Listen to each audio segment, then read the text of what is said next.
Hey everybody, what's going on? We are doing a Digital Dungeon Master webinar this month. I've got, as you guys can see here, I've got Duffs from Praetors Rejects. His big old mug's up there, so you'll be able to see both of us talking tonight. We're going to be talking about Savage Worlds and some dungeon mastering stuff chat, too. But I don't hear you. Push button. Worlds. Oh, I can actually hear myself. I'm talking to the stream. I'm not talking to you, knucklehead. That's okay. How long have you been doing this now? I don't. Would you believe I don't use push to talk on my game channels? No, you don't. I don't use push to talk because I learned this early on, Duffs. When I would not have push to talk on, and I would mention something that I'm going to surprise the players with, the players were going to hear me. So it was like no surprise. It's like Icons of the Realm making invisible miniatures. It just makes no sense at all. You know what I mean? So I decided to put push to talk on there, and so that way my audience can hear me that I'm fixing to attack them, or do this, or maybe maybe I think they're going to do this, and so yeah. So welcome, Duffs. What's going on? Welcome. I appreciate the invite to the channel. Hey, we got lots of stuff going on, just like you. Big changes, new year. So it was time to, I got D&D, like we were saying. D&D got me in the door, 5e, and getting used to Fantasy Grounds and understanding that platform, and then the streaming thing, which I'm IT and been technical for quite a long time. So this wasn't a big issue, but getting, seeing if it was a viable platform or to have fun with, and it's been great with the players that I've got, the community, and I've really enjoyed having some fun and learning.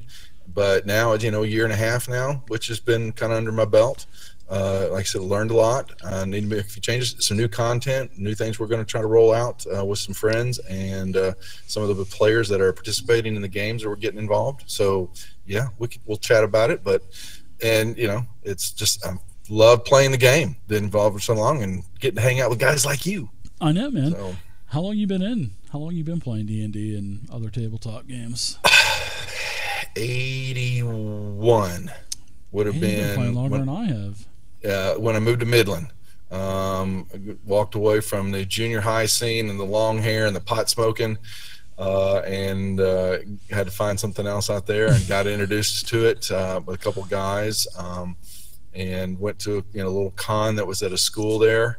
I remember playing a game and was just blown away, and I've got some of my original miniatures from back in the day still from when I got, it was bought for me and given to me. And I've been doing it ever since. Took a break. First and second are what you consider advanced D&D. That was, I've got those rule books and I played that. Then I missed 3 and kind of missed 3 and 4. And then came back around at 5 when time opened up, family stuff, being able to sit back down and play. And it was time to get back into the game. So I actually got reintroduced back to some good tabletop stuff with some guys here playing Castle of Crusades.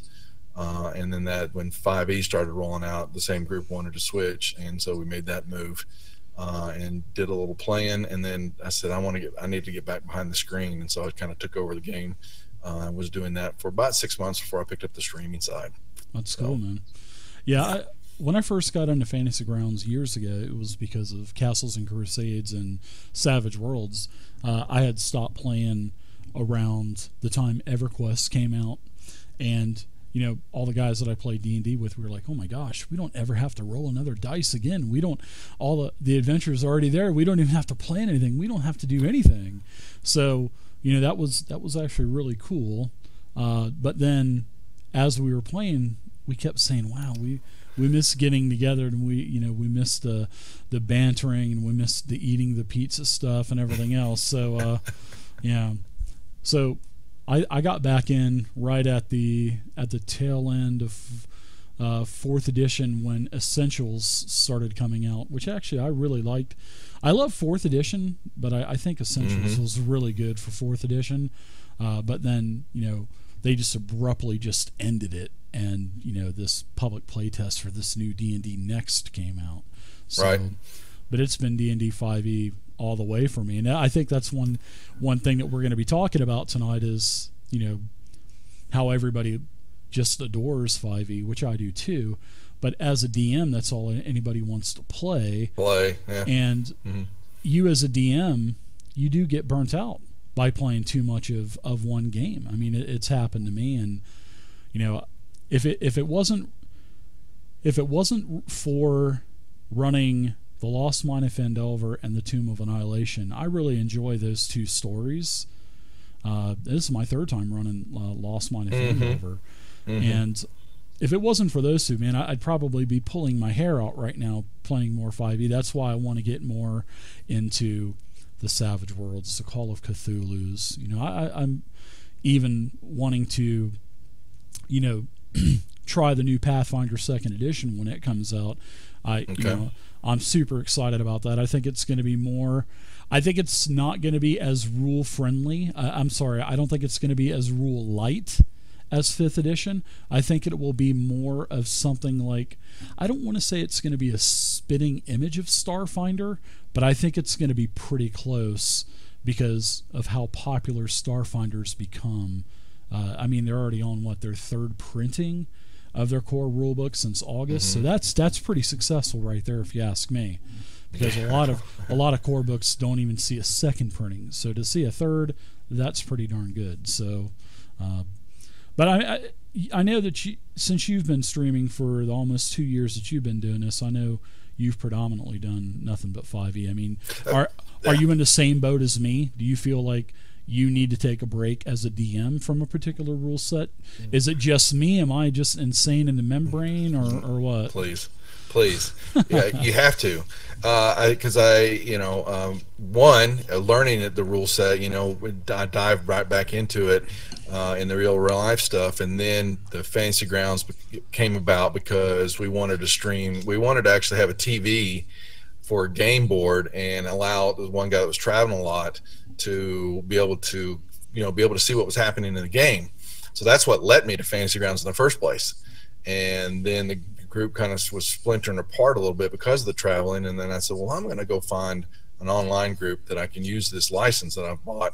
Yeah. And so that did it, but it was all 5e. But watching, your channel, I've watched some of the other big boys which trying to emulate or to copy some of the stuff of what they're doing. I'll be honest with you, to follow in their footsteps. Like I said, I played 2 games or 2 small sessions of Deadlands, and okay, game over for me, because I just need a beer or a glass of wine and let the Texas accent come out, and I'll drop you characters all day long, voiced characters like y'all were talking about earlier. Man, yeah.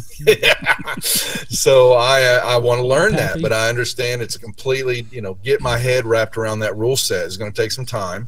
And I don't want to walk away from the 5e stuff because I've got too many good players. I've got too many people that involved with it. And I don't think you walk away from that, your bread and butter. But I truly believe having other content on the channel is just a benefit to not only to your channel, but to the players and people involved and getting to watch, and they'll keep coming back if you've got the consistency of good games and good content. There's no doubt.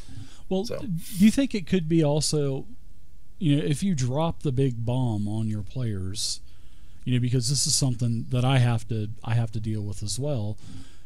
What do you think would happen if you tell your players, hey, we're going to take a break from 5e, we're going to play some other games, and I hope you have an open enough mind to want to try these other games? Do you think your players would go for that?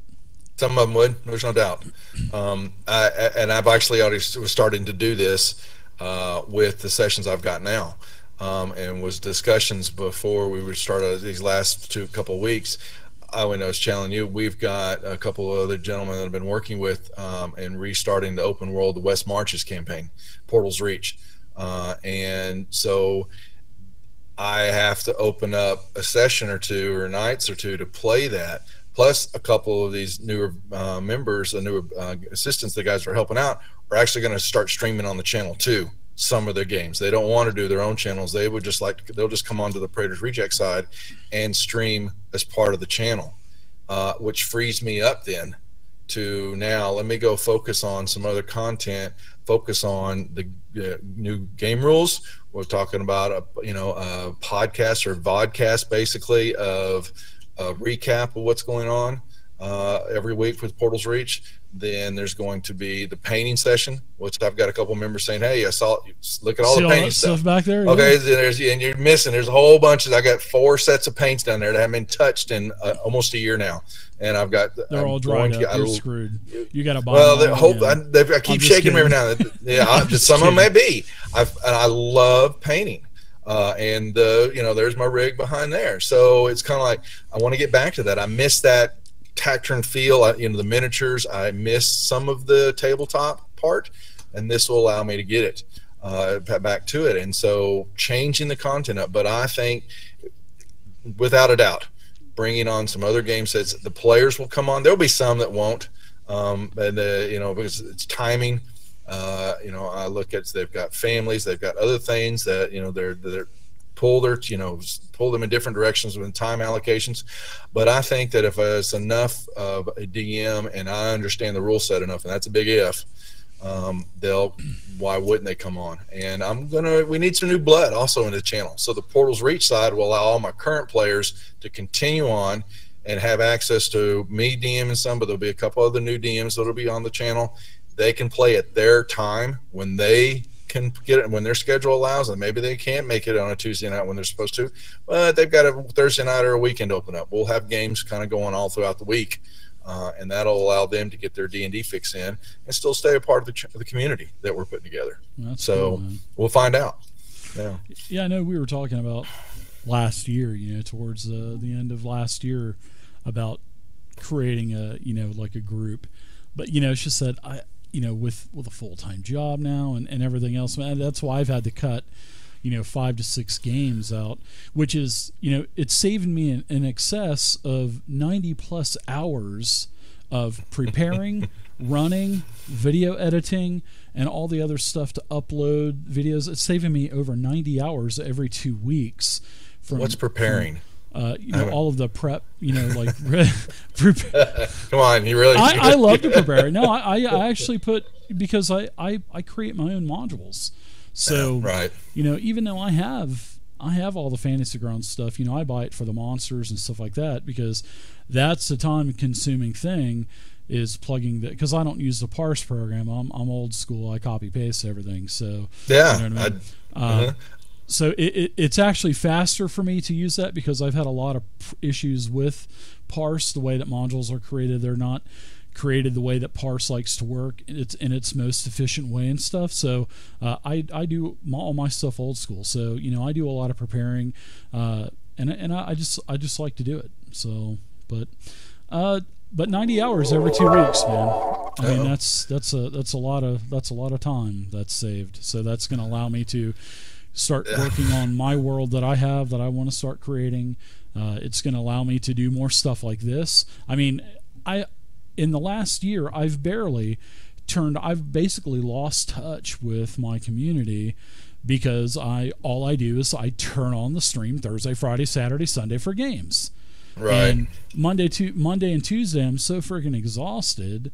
Monday I just unplug from everything, and then Tuesday and Wednesday I try to create YouTube content. So Tuesday to Sunday I'm just on balls of the wall, pedal to the metal, trying to get everything done, and it's just it's impossible. And then taking the full-time position at Fantasy Grounds, that I thought, hey, I could probably do this, but congratulations no to you. Make thanks, sure man. Everybody congratulate you. Love Good job man. there. That's awesome. And it's the best job I've ever had, man. I was a store manager for Walmart, and right. That's an awesome job. But I mean, when you do something that you love, and then you have an opportunity to work for this company, I mean, it's like the best thing. I can't think of a better thing that could come along, than working for something that I truly adore and I use pretty much on a daily. It's like you said, you turned over a whole new leaf. You did almost 180 from where you were at, and look where and you sound 10 times, 100 times different now than you did when we were playing on that Wednesday night game for a while. Yeah, you could tell.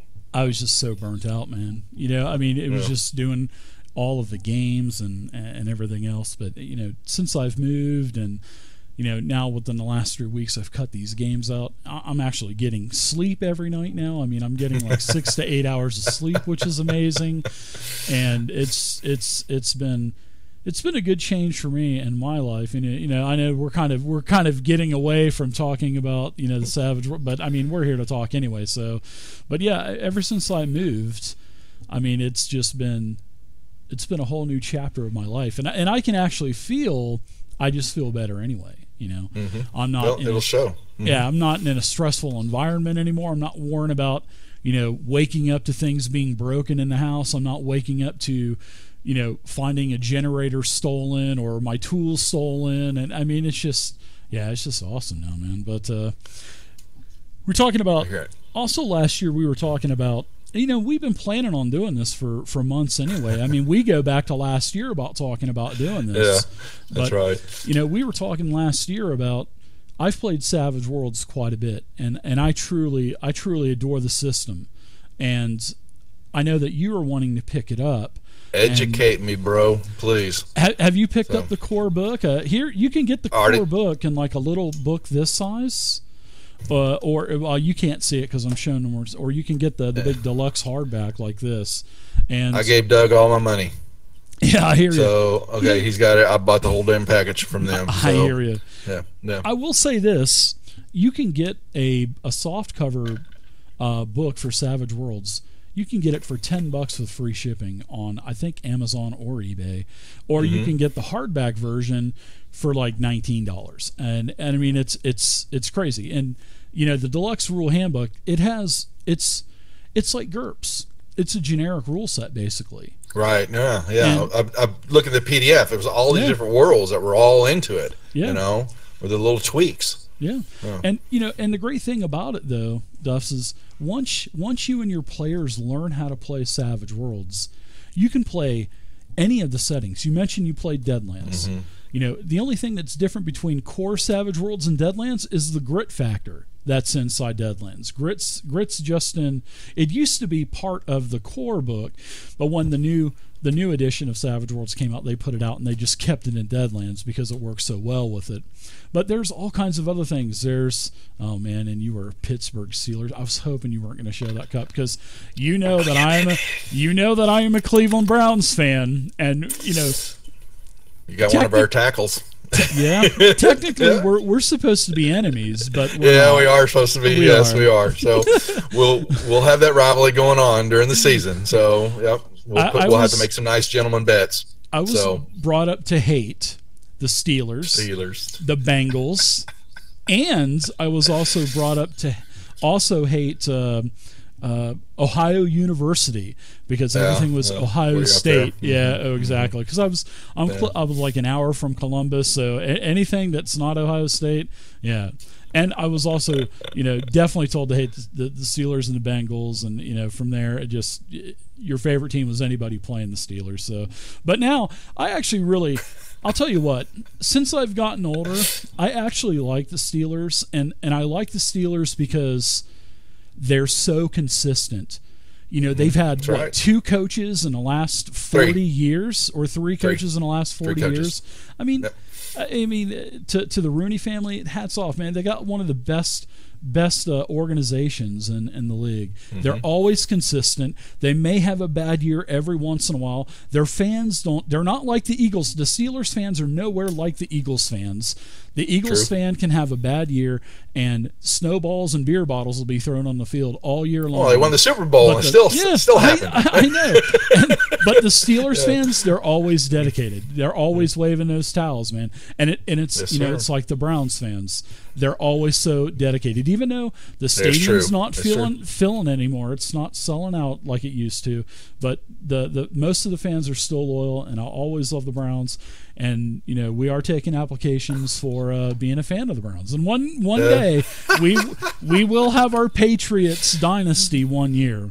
I think y'all are turning a corner. If the management, well, I'm sorry, folks, that we're getting off on this, but I think the number of draft picks and the things that y'all are putting together, something's going to click sooner or later, because you just can't have that amount of talent running through there. and the Browns scare me a little bit, and I love to see that rivalry renewed. There's no doubt. I feel sorry. Yeah, You know? Especially in the '80s and till '98 when they stopped. I mean, I cried when the Browns, when we had our last game. Man, I was so upset, man. When they moved. Yeah. I didn't have and I was taught to hate the Ravens too. That's another team that I because here 2 years later the Ravens won the freaking Super Bowl with the Browns roster. I mean, I'm like, God, man, how does that happen? But anyway, I'm a huge Browns fan. I know you're a Steelers fan, but that doesn't stop me. I still got Duffs. And like you said, my second favorite team is whoever's playing the Cowboys. So I cannot stand them. I love living here because I get to listen to all the shenanigans and the crying and the upset fans day in day out on the sports talk. Love it. Makes my day. I kind of like the Texans too. I kind of like the Texans. Yeah. I pull for them. I wish they would have had more patience with David Carr. I thought he could have been a really good quarterback, but they never built a good team around him. I mean, he was running for his life on every play. So I mean, that's right. But he did good for a couple of years, but unfortunately, that's right. Yeah. So Savage Worlds, we could play NFL. Savage Worlds is so flexible, Duffs, that we could literally play. We could play NFL Sunday on Savage Worlds probably. Something like a Blood Bowl. That would be pretty cool. Yeah. Shoulder pads with spikes and lasers for on top of your helmets. Yeah, that'd be pretty cool. So, get shaken. Yep. Yeah.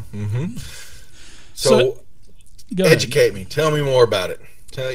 So I was going to ask you. You've been running it. For how long have you been knowing? How long have you been playing it? Well, I've been reading about Savage Worlds for about 5 years since I got since I really got heavy back into playing and stuff. But the main thing that I love about it is it's a universal generic rule set. It's like GURPS, but it's a lot better. It's not as boggy as GURPS. GURPS has got a lot of stuff going on, and I think I like GURPS, but I think GURPS, especially the later editions of GURPS, are really clunky. That's just my personal opinion.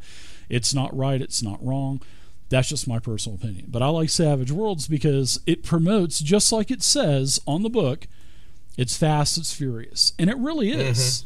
You got, not only do I like the part that's universal, but the main thing that I love about Savage Worlds are the acing die. That is the bread and butter of Savage Worlds. And I also like the character creation part of it too, with the edges, the hindrances, stuff like that. Skill checks are just like any other game that we play, any other D20 game, so you don't have to worry about that.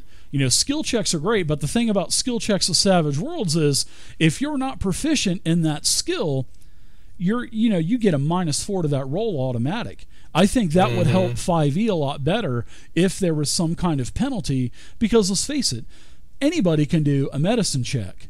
Anybody can do a stealth check.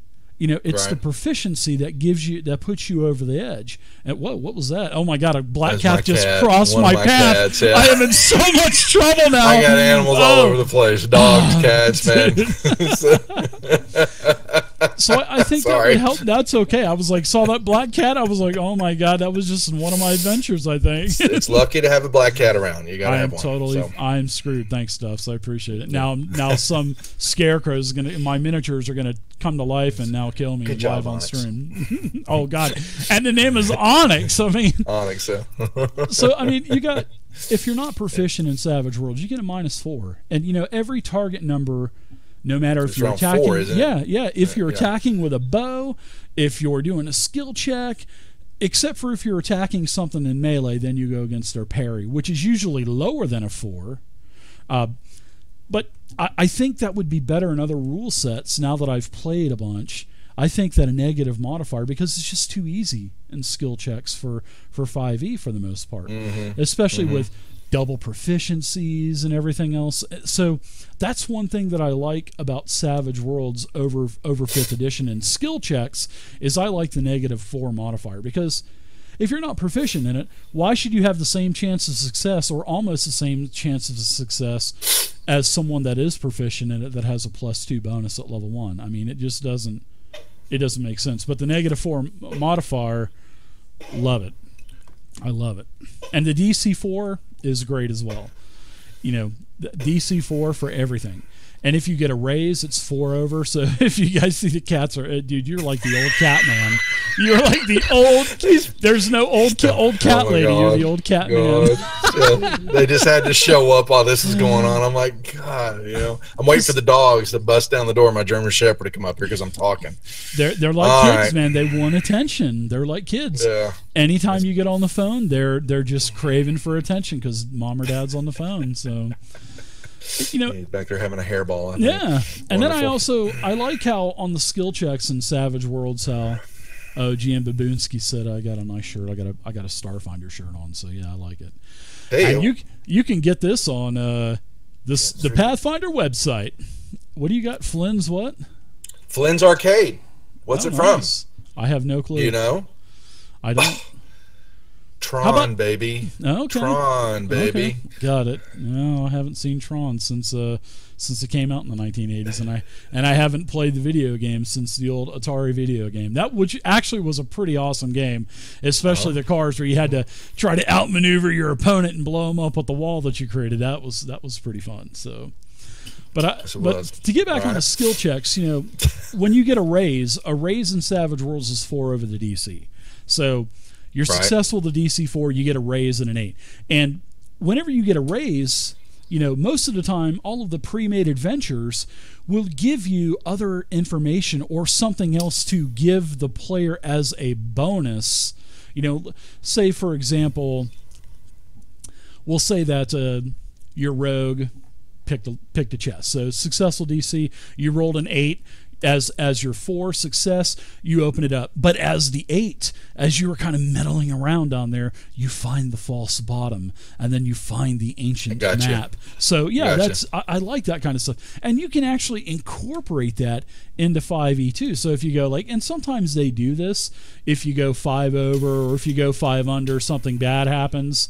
So I think Savage Worlds really hit it on the head with skill checks, and that's one part. Yeah.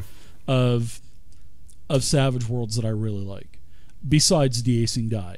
Because, when you got that acing die and you're going up to that cute little honey badger and you're saying, oh, aren't you so cute? And you go to pet it, and then all of a sudden it goes, and then it just rips your arm off because it aces damage 3 or 4 times.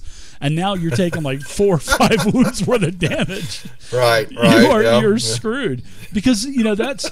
It's sort of like real life, Duffs. I mean, you got, these... It's like... I see it as The Walking Dead. I mean, you can easily run away from these zombies on The Walking Dead, and I don't know why they just don't run away from them all the time. But of course they'll get just trapped as they could run in between them anyway. But it's like that one zombie that is so freaking slow, it actually connects with you and aces. Kills you. Yeah, and if people, people watching the stream, we got a pretty good amount of people in here. If you don't know what an acing die, they're actually the true term is called exploding die. Mm-hmm, and this goes back into other. I think Traveler used exploding. That was it. Traveler, one of the older sci-fi games used exploding die, and that was the first time I ever seen it. But exploding die is, say if you roll damage, and we'll say that you have a firearm. You'll say you have a Glock 17 9mm in Savage Worlds. So you roll damage. Well, you roll your attack first. And it depends on your die size, and if you roll a DC 4, you hit. Then you roll damage. So all of the ranged weapons are pretty much 2d6. So if you roll 2 6s, that means you aced. So not only do you do the 12 damage, you get to roll those 6s again. And if you roll 2 more 6s, that means that you got 24, and you just keep going until you don't roll max anymore. And the great thing about Savage Worlds is the acing die are built into the mechanics. So when you roll your damage, it will keep rolling dice if it keeps acing, and it'll calculate it for you. Yeah, it's beautiful. Yeah. So that little honey badger, that little 1d6 bite that it has, if it aces enough, it can kill you. And the good thing about this is I noticed that with my players in 5e, encounters are kind of like steamrolls. They know that they're going to win because they have perfectly balanced groups. They have heals. They have everything that they need, which is good. That's the way the game is set up. But in Savage Worlds, I noticed that players are more on the edge of their seat because I'll say this: the players, they love to roll. They love to see that acing die, and they all get excited when they're doing 40 and 50 damage on a creature. But when that creature reverses the roll, and when they get aced on, they don't like it. And so it's not that they don't like it. It keeps them on the edge of their seats. Right. And that's what I like. Yeah, because that little kobold could kill you. It could kill your champion. I mean, it's just the way it is. Understood. Mm-hmm. And it's sort of like, it kind of reminds me in real life. You know, you got Joe Schmo, Average Joe, going against Mike Tyson. Average Joe can knock out Mike Tyson with the right punch. And that's how I see acing in Savage Worlds, because anything can happen. And that's what I love about it. So acing, the skill checks, you know, there's a lot of stuff about, and I love like I said, it's universal. Once your players learn how to play it, say in Deadlands, then you can go to a fantasy setting like Shintar, Hellfrost, Beasts and Barbarians, whatever, and your players will know how to play the game. You don't have to learn it again. You just may have to learn little gimmicks like grit and Deadlands or something, but I mean, for the most part, you're loaded. Once you learn this right here, this 130, 150 pages, that's it. Mm-hmm. That's awesome. Cool. So have you had a chance at all to read the PDF a little bit? Or? I have been, yeah, and I've actually done it because I put it on my iPad Pro, so I've got that with me all the time, and so when I'm not at clients or doing something like that, I'll pull it up and slowly started reading it, and what I need to do is just go through it completely one time without interruption, so to get it down, and then go back there and start picking out the beginner stuff that I need to worry about, and kind of start getting down and detach the 5e brain, you know, and then bring this, you know, the Savage World in, so I don't start calling rules that are 5e based and people are looking at me going, what the hell are you doing? So, because I'll do it. I know I will. So. Yeah, I see that Griffin of H said in Savage Worlds, it's really hard to die for real. I don't believe that. I mean, it is possible. Sure, you get bennies. You can have the luck edge and get an extra benny. Your DM can be given out a lot of bennies, but you know, when you get 4 wounds in Savage Worlds, you go right to incapacitation. So if you roll bad enough and you have negative, you know, when you're at 4 wounds and you have a -4 because you got 4 wounds, you get a -1 for your vigor check every time you have a wound. You know, it's hard to do unless you have a super, super high, you know, vigor roll. It's not, how can I say it? It's not easy to die, but it's not hard to die. I think it's perfectly balanced because it does have that cushion there with the incapacitation to prevent you from dying. Sure, if you roll bad enough and you don't hit the target number of 4, you die. You basically, if you're not successful, you die. But if you are successful, you're going to get hindrances anyway because you're going to have some type of like brain injury with trauma. You're going to be missing a limb, so it's not like, I mean, once you hit the 4 wounds, I mean, you can recover from it too, from 24 hours or have a permanent injury, but it's not like it's not super hard. I mean, you could still end up walking away with 1 arm out of this or 1 leg, and then you got a 1 leg hindrance. And then your speed's all messed up. So yeah, I mean, it is it's not super easy to die, but it's not totally hard to die either. And now, I mean, I actually met Shane Hensley a couple weeks ago from Fantasy Grounds Fridays that we do, and he actually announced that or Devil Dog said, or 1 eye, you can have an eye knocked out too. So absolutely right. But they are going to be doing a new Savage Worlds core book, and it's going to be called Savage Worlds Black, and it's going to be a Kickstarter. It's supposed to be coming out sometime in the summer, and I cannot wait for it to come out because I am totally going to back it. But they are going to be doing. They're going to be redoing. They're going to be redoing wounds. So once you hit 4 wounds, you're pretty much going to be in trouble. So they're going to actually make it a little bit easier to die. You know, and they don't, But that's what Savage Worlds is all about. Yeah, I mean, it's the name, Savage Worlds. I mean, you know, so that's right. I actually had a player die. My first player was Miss Scarlet Knits. She was playing Betty in my zombie apocalypse game, and she just came out of a trailer. They had stopped, and they all of a sudden they got swarmed by zombies, and she walked down the stairs, and one of the zombies, man, bit her, and it was a 1d6 damage, and the 6 just kept rolling, Duffs, and kept rolling and rolling and rolling, and in the middle of it rolling, she says, "Well, Betty's dead." she got like 7 wounds. She had like 50 damage. I mean, this, I've never seen a 6-sided ace this many times, but she had like 50 damage. Or 45 or something like that, and she died. So it was pretty crazy. She had such a low toughness that, you know, all those 4s on top of that toughness, she just couldn't roll it off, so she pretty much died, and it was pretty crazy. So, well, it's gonna happen then. So that you're making me just wet. Thanks, Tally. I appreciate it, Tally. Good to see you there a little bit more, because I've been wanting to do it, and it's just I want to get closer to it now. So I'm gonna make it happen. Yeah, and do it. Yeah. Yeah, and another great thing is, you know, character creation is great too, because it's not linear, like it is in Pathfinder, like it is in, you know, Starfinder. Well, actually, I think Starfinder's, there's a lot more choices in Starfinder, and there's some choices in Pathfinder. But, you know, when you're talking 5e and the archetypes, every single fighter champion is the same. Every single rogue thief is the same. You know, the battle master, it has variety. The sorcerer, sorcery points, and it has variety. The warlocks, the incantations, that's variety. If every class in 5e was set up like those, I would enjoy the character creation part of 5e much more. But because people like variety, you know what I mean? People like variety, people like choices. And Savage Worlds, it has all kinds of feats. And, you know, edges. You get all kinds of edges. You start with edges, and every time you know, there's 25 levels in Savage Worlds. You get choices every time. You can raise your ability scores. You can do all that, and you can't raise ability scores every time you level. You can only do one thing, but the variety that it gives you. And then when you add on, and that's just the core book, there's probably 20 pages of edges in here.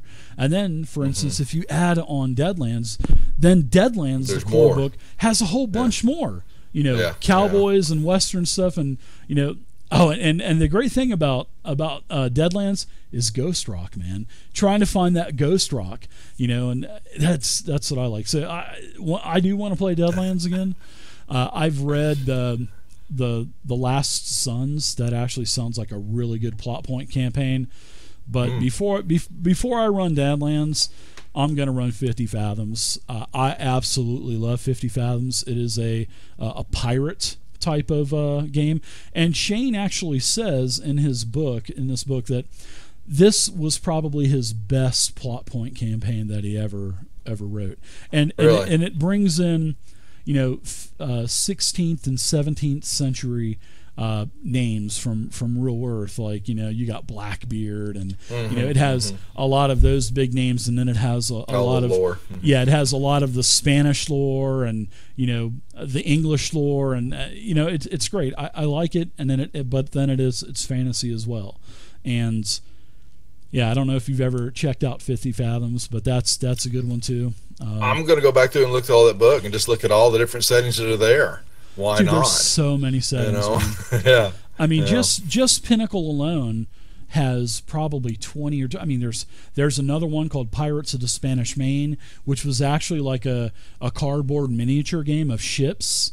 That was actually put into Savage Worlds. There's Necessary Evil, where all the good guys are dead. Now all the villains got to save the world if they want to live. So it kind of reverses the role there. I mean, there's Deadlands, there's Weird Wars, where you can be in World War I in the pits, and then all of a sudden people start turning into werewolves and lycanthropes and vampires, and, you know, there's Rippers, there's Solomon Kane. Wow. Dude, there's so much stuff for Savage Worlds. There's all kinds of community made. Somebody actually took all of the first edition AD&D stuff and converted it into this massive PDF for AD&D first edition. There is Star Wars. There's a whole Star Wars PDF. There's Warhammer. I mean, this is all free community stuff too. And then there's all kinds of companies out there. I mean, there's even Savage Cthulhu you can play if you want to play a Call of Cthulhu. And then Deadlands has Hell on Earth, which is like more modern day. And there's Deadlands Noir, which is like 1920s. I mean, 1920s gangster stuff type. But the possibilities are endless. And then there's all kinds of like Frog God Games and Savage Mojo. There's all kinds of companies that do nothing but create more settings for inside the Savage World. Gotcha. Yeah. So it's crazy. So once you learn the rule set itself, the base core rule set, you can play any setting. Yeah. You know. Then I'm going to be reading. Yes, sir. Yeah, and then there's a lot of pulp stuff too. That was actually put out by, I think it was Triple Ace Games. They put out probably about 30 or so modules. That's all nothing but like Indiana Jones type of like crazy stuff. You know, and now Pinnacle just came out with Savage Rifts. You know, from when we were a kid, Rifts was out, but we didn't like Rifts because it was just too technical and clunky, and you needed too many books. And so now there's Savage Rifts, and it promotes nothing but big numbers. So, you know, you start at, you know, a novice character with all these crazy powers and weapons, man, that do like 8d8 damage and 10d8 damage, and just think of the exploding die and rolling 10 8-sideds. I mean, that's just crazy. I got the Savage Rifts box set when it was on Kickstarter, and it's actually really nicely put together. So that's another one that I want to try. But the problem is, Duffs, there's so many great games and not enough time, man. Not enough time. I was getting ready to say, when the hell are you going to do this? Okay, yeah. Yeah, exactly. Yeah, and between. Go ahead. No, you go ahead. Sorry. Well, no, I'm just saying between that, and I was just saying I was on Facebook. It was yesterday, and the Castle and Crusades dudes were getting ready to spin up running a campaign on FG, Fantasy Grounds, and apparently they haven't. You know, I know the rule set's out there, but it needs some. I believe it needs a good bit of tweaking. But I reached out to them and said, "Hey, you know, let me know how I can help and get involved with this, because as another campaign, I played it. I did the Kickstarter for the 6th edition series, and I haven't opened the books because shortly after that I started the 5e stuff, and I enjoyed that rule set." The one I really, really enjoyed, and it's not around anymore, and a friend of Corey introduced me to it, was Earth Dawn. I don't know if you've played that any, but oh man, with the original, they've had a couple. It's been sold. The company's been sold, and the properties have moved around. But the first edition, I believe, we played, blew me away. I loved the way the dice were set up, the storyline, and how it played in and out. If I could find that or get that translated over, I'd play that in a heartbeat too. That was no doubt post-apocalyptic, right? Earthbound? Somewhat, yeah. And everybody was underground, and they slowly started to come out. And then you had airships that were powered magically, and you know, you tried to come out and explore, but you still had these compounds and stuff that were all underground. And I really did enjoy that game. So I didn't get to play it enough. Yeah. But Deadlands is next, most certainly. The Cowboys and Indians and all the mayhem that comes from that in the alternative world of pre or post Civil War, basically. Yeah, that's great. You know how you got the Rebs and everything. I think they actually renamed the Rebs now. Instead of calling them the Rebs, I think they call them something else now, like the Southern Conspiracy or something like that. But I'm not too sure. But there's another great Western out too that I kickstarted. It's called The Sixth Gun. And it was a comic book. Unfortunately, it doesn't have the support as what Deadlands has. I mean, I honestly don't even think that they've done anything with The Sixth Gun since they put it out on Kickstarter. Which that's one thing that I will say about Savage Worlds that I don't like is I wish some of these settings would have more support. But I know that you got to go with what's hot. You know, Deadlands is always hot. Rifts is always going to be hot now. So, you know, some of the other rule sets I wish could see more attention, but I don't think they ever will. So, but the core books have enough to where you can expand anyway on it. So I think that's probably what they originally intended anyway. So, but I'm a huge. I've been reading a lot about Solomon Kane. And I really like the Solomon Kane setting. It's, Puritan based, middle 1800s and in England, and there's not only is it Europe, but you can go to Africa, you can go to the colonies over in America or the young United States, and it's a pretty good setting too. So and it just doesn't stay in like Puritan based England. I mean, it goes all over the world. So it's pretty cool. But you can play anything, man. I've seen colonial settings put out there, community made, community Civil War stuff, Vietnam, anything you want. Yeah, I saw it's World there War for II. Savage Worlds. Yeah. Weird Wars. Yeah, man. You could do pure World War II, and the core rule book. Not only does it have all of your fantasy type of medieval type of weaponry, it also has modern day stuff. It has futuristic stuff.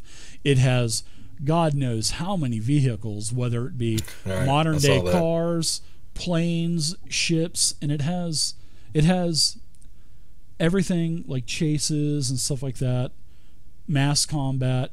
It touches on everything, but a lot of it's abstract, and it's up to the DM to kind of fill in the blanks around it. But for the general gist of it, it's there, and I'm glad that they touch on it, because a lot of other games and mechanics, they don't do that. But I'm glad that Savage Worlds does. And although it is abstract, I like the abstractness to it, and you can add more to it. So, yeah. Gotcha. So, well, then what you're talking on ARB still about, the New World campaign. What was your decision as far as putting that in 5e over doing it maybe in Savage Worlds? For my personal campaign? Yeah. I'm actually I'm simultaneously going to do it in 5e and Savage Worlds. So it's going to be double the work, but I'm going to have to apply for a license so I can, get it out there for Savage Worlds.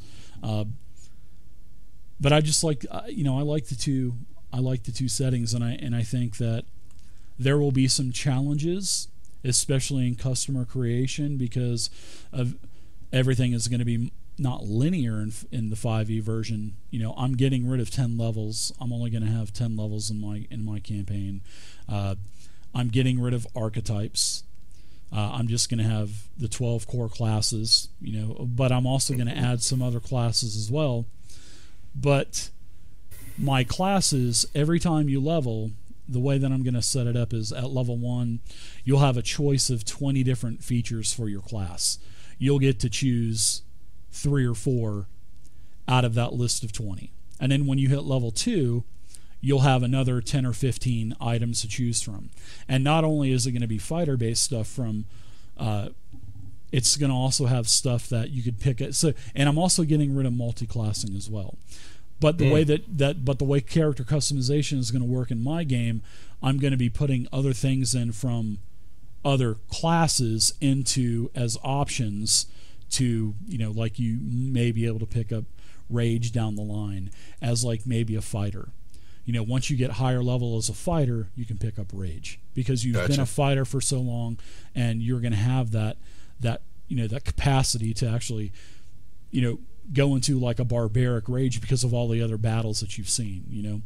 You'll be able to, some options will be you can take a cantrip from the wizard or sorcerer line or the warlock line or any spellcaster line for that matter, and then in a couple levels you'll be able to take any first or second level spell from these spell lines. So it's kind of going to have multi-classing built into it. So it's going to give you the variety to choose whatever you want. And it's not going to be, okay, level 3, I'm a champion, and I'm just going to be able to, only thing I'm going to be able to do is crit on an 18, 19, or 20 at level 18. But I'll never see level 18 anyway, so I'm going to put those in. Because let's face it, most players will never see above level 5 or 6 in their games. I mean, let's just face it. So that's why I think cutting the level cap to 10 is going to be, and I'm getting rid of challenge ratings for creatures as well. I'm going to put them back to level based, back when it was in the D&D Next playtest. I don't like the challenge rating. I think the formula in the Dungeon Master Guide doesn't do it justice. In fact, I think when they put those numbers in the Dungeon Master Guide, I don't think they thought it out totally and methodically. So the way that I'm going to create monsters is if you have a level 1 monster, here's what its hit points are going to be, here's what the damage is going to be for it, so and so. You just add in the flavor for the attack that you want. If level 2 or a level 1, like a level 1 boss type, a level 2 boss type, level 3. So I'll have everything in a like a big matrix, and you just go, if you want a level 2, you know, and then there will be all kinds of other stuff that you can plug in, like all of the like racial features you'll be able to plug in, all of the attacks and stuff. So you'll just special attacks and stuff like dragon breaths, you know, burning hands, stuff like that. And that's going to be the same way for my character creation, because let's face it, as a fighter or a paladin, I love paladins, they're my favorite class in 5e. It gets really boring every time you say, okay, I take and I slash at you with my longsword. That's it. That's it in 5e. You're level 20 with a stupid fucking longsword, pardon my language. You know, of course you may have a +1 or +2 longsword, so you get the +2 to hit and a +2 to damage, but that's it. I just swing my magical sword. I'm putting, you know, options for my classes. Even the casters are going to get weapon attacks. So, you know, Gimli, one of my most famous players that I've ever had, Gimli played a dwarf in several of my games. He loved the 4th edition Reaping Strike, and he would always say it didn't matter what game we were playing, Savage Worlds, it didn't matter if it was 5th edition. He would say, when it was his turn, he'd say Reaping Strike, like just like that. And he was, you know, he was an older guy, you know, this guy was awesome. He played the best dwarf I've ever seen ever. And I want stuff like that. I want special attacks. I just don't want that boring longsword attack. So at level 1, I want to give you a badass attack like Reaping Strike that will do like 5 weapon damage at level 1, but you can do it one time before a long rest. So if you can do your strikes, and then like sometimes like if a fighter wants to go more of like a, I guess you could say sort of like a commander type, he can take his attack, he can hit with his attack, and it'll give somebody else like a bonus to their attack, or it'll inspire someone else, or he could just take, if he's not in a tactical position, he can just tell some other player that's within 5 feet of another monster, he can just give his attack away, like command them and inspire them to get another attack. Forfeit his, give it to someone else. That's the kind of stuff that I want to do. I just want to get rid of the, I just swing my longsword, I am speaking a robot, because that's what it sounds like after 10 levels of playing my fighter. You know, I just want variety. That's what I want. You know, like the cleric. Fair enough.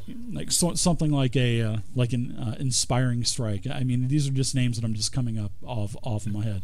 You know, they'll be able to hit, and then when they hit, it will allow another player within sight and earshot the ability to use a hit dice heal without having a rest. They can just be inspired to use. So if they're in trouble, they need a heal, and they don't have a healing word, they can use this special attack once every long rest, and they can let someone else take a hit dice heal while in combat. That's the kind of stuff that I want. And I've got you know, all kinds of ideas that I've been writing down for years, and now I want to start putting all of this put in the game system. Yeah. That's right. Use the 5e mechanics, but I want to expand on them a little bit, because I think that it is very player advantageous, and I'm all about that. But I want the players to have that. I want them to think that every encounter is not going to be a steamroll. You know, all of my monsters. I don't know if you've ever seen the Kobold PDF that I made, but all of my PDFs. I mean, all of my monsters, they don't have a ton of hit points, but they have racial features. They have melee attacks. They have ranged attacks. They have reactions that they can take, and they also have bonus actions. So, you know, they get a lot of the stuff from the core players.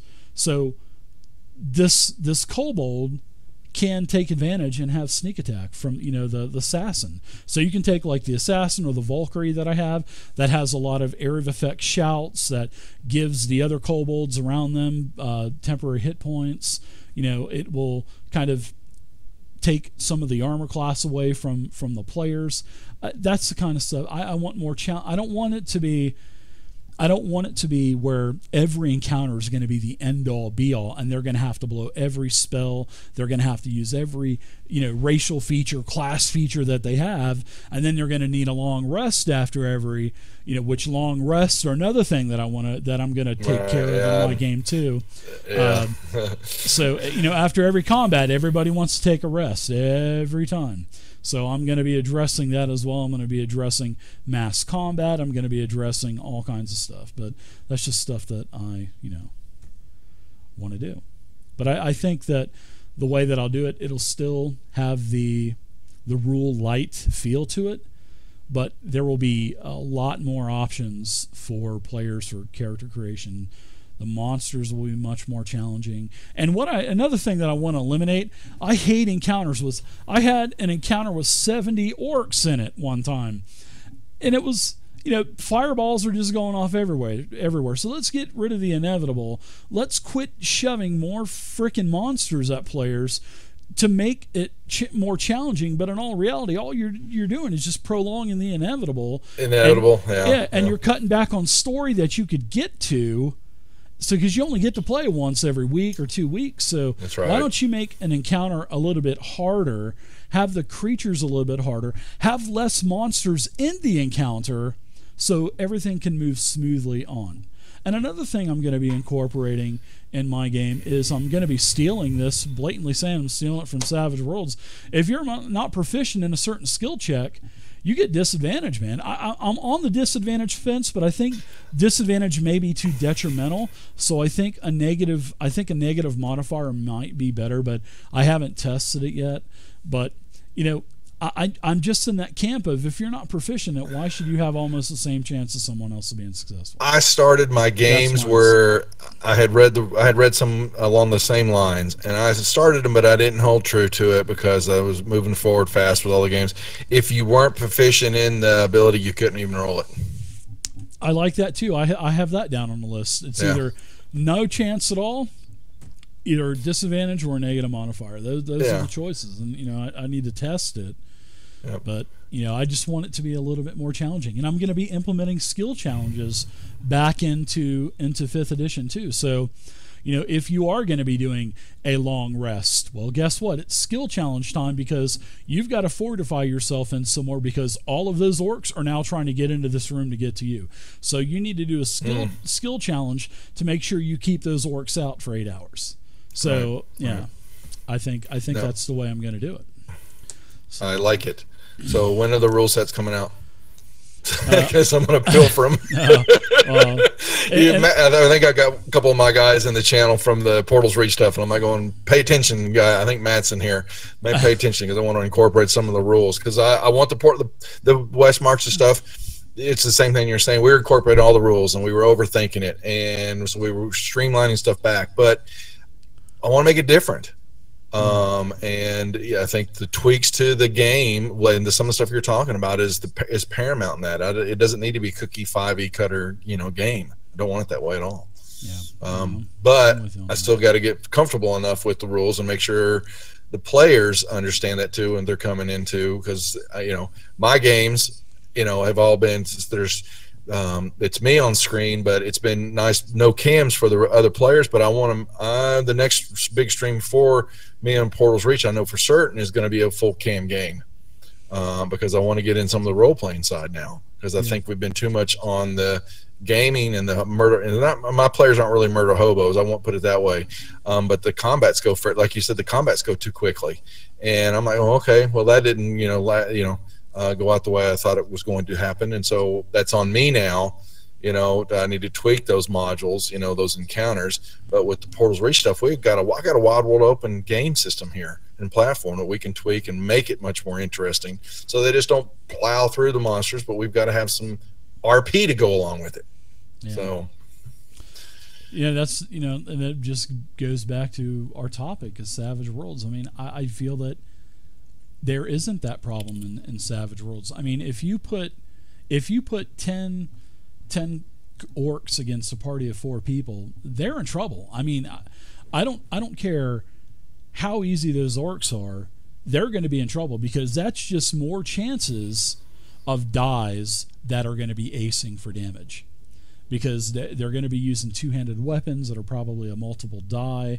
And if you got ranged orcs that are shooting bows, they're 2d6. So the more dice that you're rolling, the more chances that they got of taking wounds. So usually the way that Savage Worlds and a lot of the content that's put out, the pre-made content, they say put 1 against each character, or maybe 2 for every 1, maybe 3 for every 2, or something like that. So but it can get, I'm serious, it can get really hairy. You can't do like a typical D&D encounter with, there's no hiding behind the fighter hiding behind a 20 armor class at level 1. Sure, you can have a higher parry, but it doesn't matter, man, because that parry is going to be hit anyway for the most part. Right. Yeah. So, and plus with a ranged weapon, DC is a 4 anyway, so it doesn't matter what armor you're wearing, bud. That DC is a 4 to hit you. And if that orc has a D8 for shooting, chances are you're going to get hit.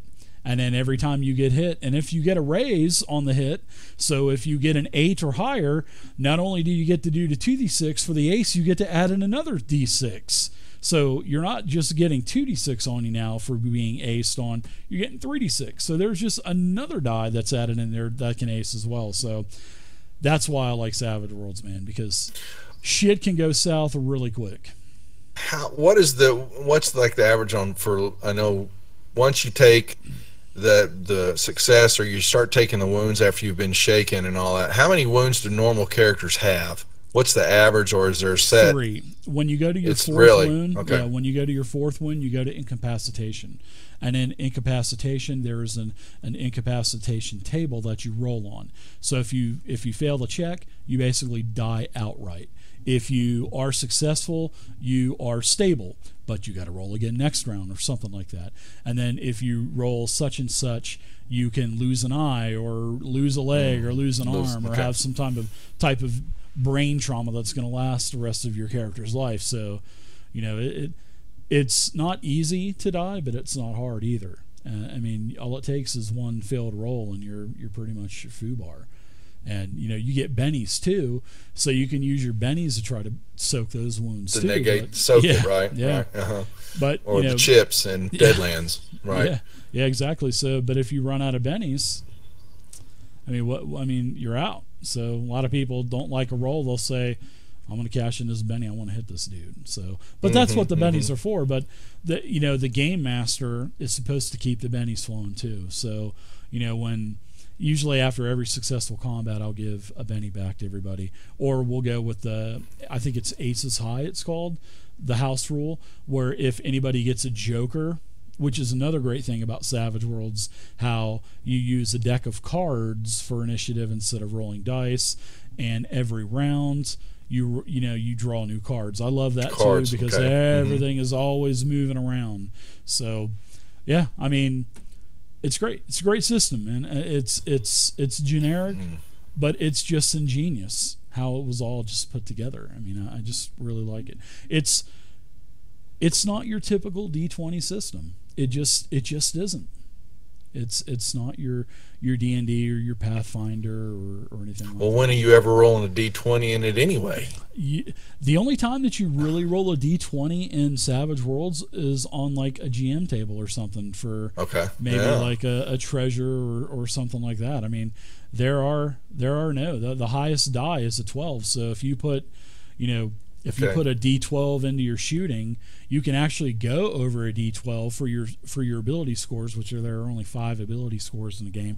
So if you want to go strength, and and I'll touch on something else here in just a second. So if you pump up your strength to a D12, you can actually go over, but of course you can't go from a D12 to a 20, so it would be a D12 plus 1 or a D12 plus 2, 3, or 4. So that's another thing. And another great thing about Savage Worlds compared to 5th edition is, let's be honest, what stat, and I know you're going to answer this correctly, what ability score in D&D 5e is king? And in most D20 games, what ability score? What abilities you're asking? What ability score is king? What between strength, dex, con, int, wisdom, and charisma? What ability con. score? No, dex, man. Is it dex? You think dex? Dex, yeah. I just use con more than anything else. I think con's obsolete because of the tough feat.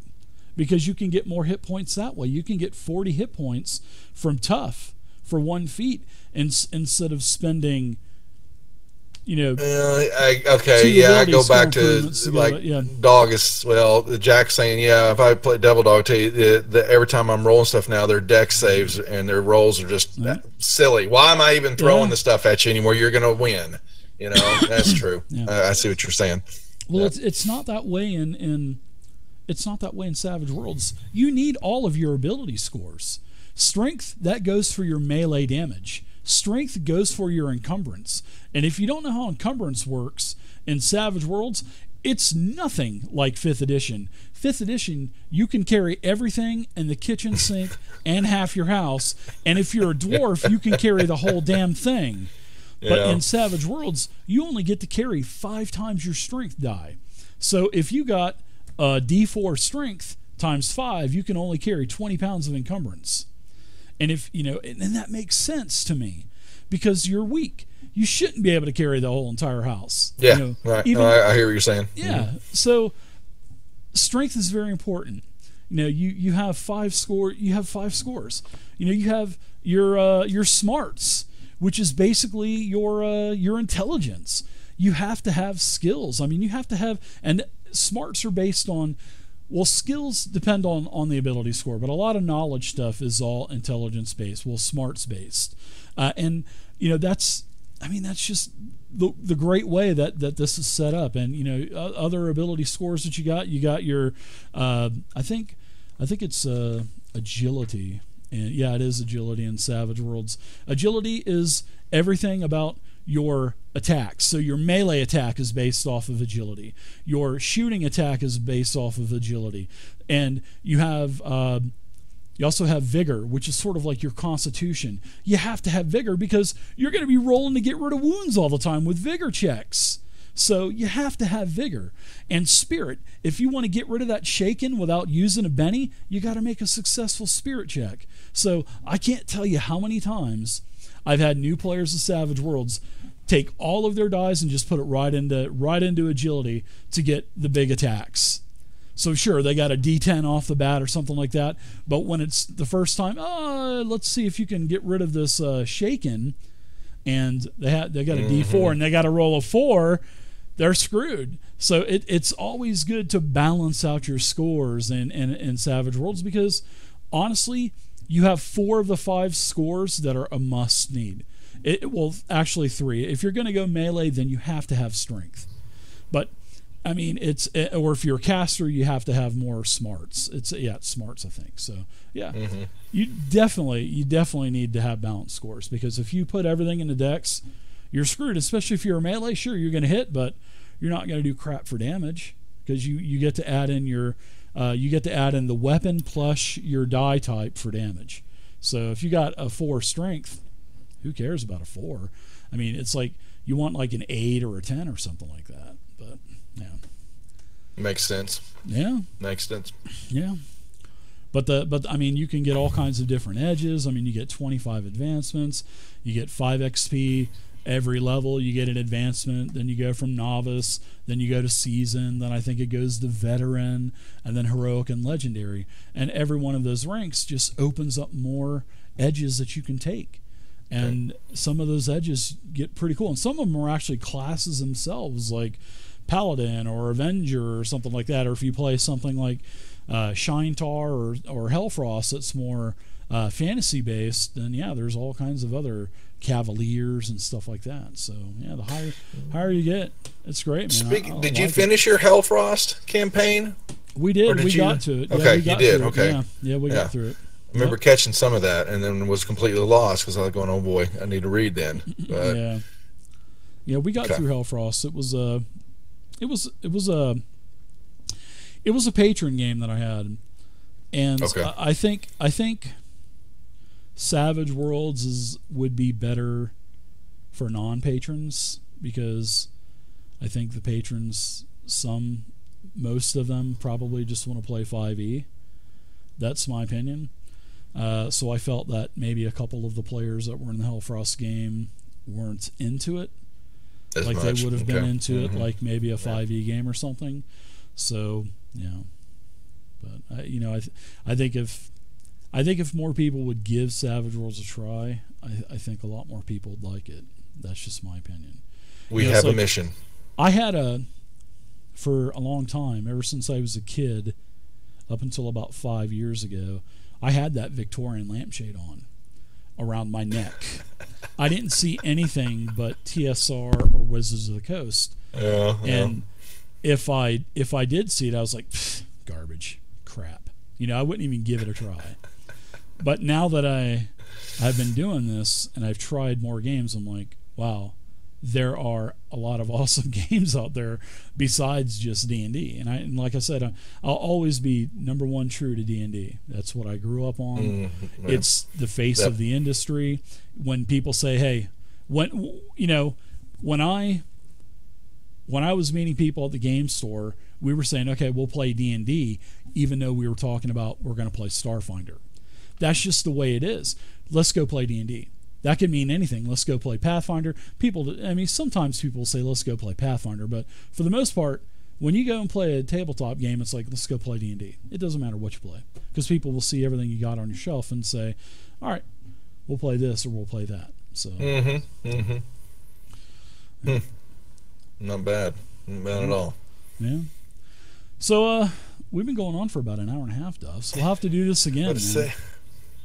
Well, you what do is let me get educated and get the stuff changed on my channel and the new programming up so I can do the Deadlands, and then I come back and you can then actually grade the channel and grade the gameplay for me. Nice. I'll say what I'm doing right now. If you got a I want to put it. I promise that's what I want to do. So first is the West Marches and the Portal's Reach, and then from there that frees me up to bring on some new content in the stream. That's good. That's the only way to do it.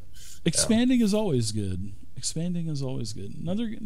There's so many great games out there. I mean, even Fantasy Age. It's a D6 game. That's a great one. Dragon Age. It derives. Actually, it was there before Fantasy Age, and Fantasy Age derived from the Dragon Age game by Green Row 9. Man, there's so many great games out there, and I'm an advocate of 4th edition too. Especially if you're a Fantasy Grounds user. You automatically get the 4th edition rule set with any standard or ultimate license. So 4th edition and Fantasy Grounds, they go hand in hand. A lot of people don't like 4. A lot of people don't like 4E.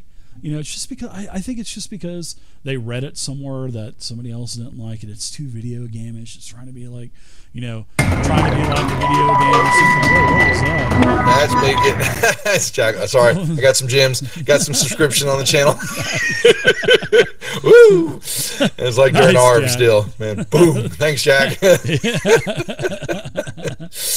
want that a trumping to the world. Whoa! What was that? Thanks, Jack. Yeah, exactly.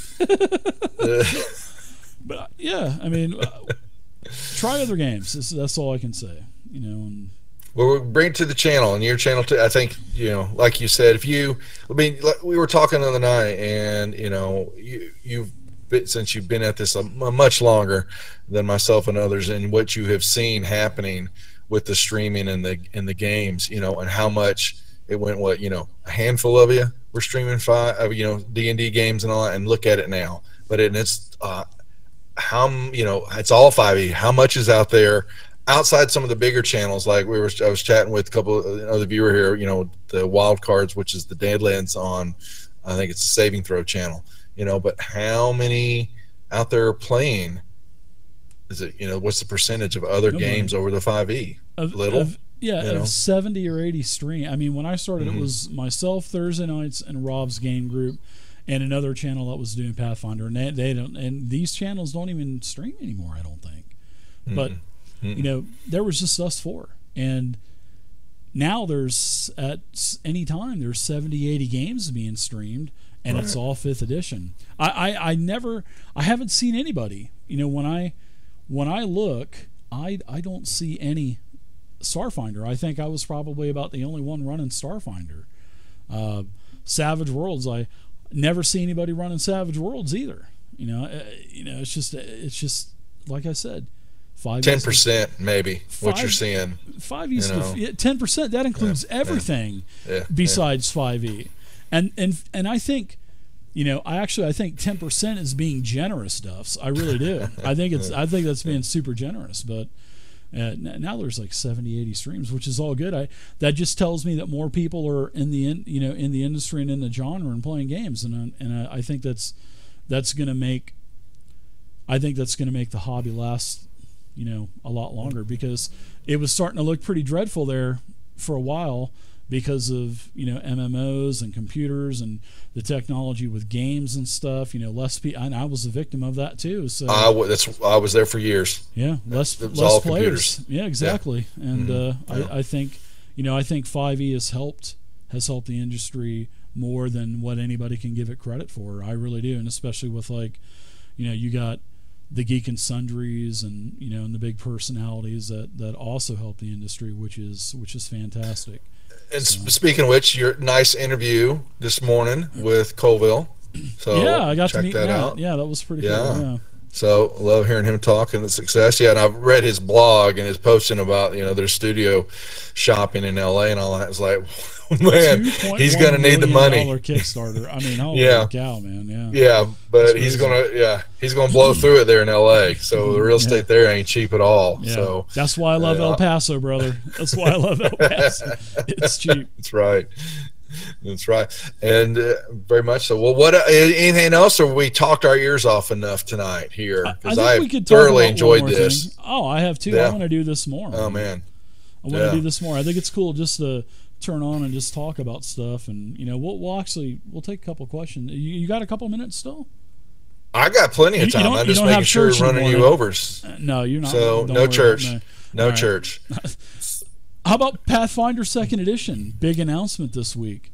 What do you think about Pathfinder 2nd Edition? Have you read anything about it yet, or? Question mark. I know nothing about the game system. I knew it was what was it considered D&D 3.5 or whatever, for a time period.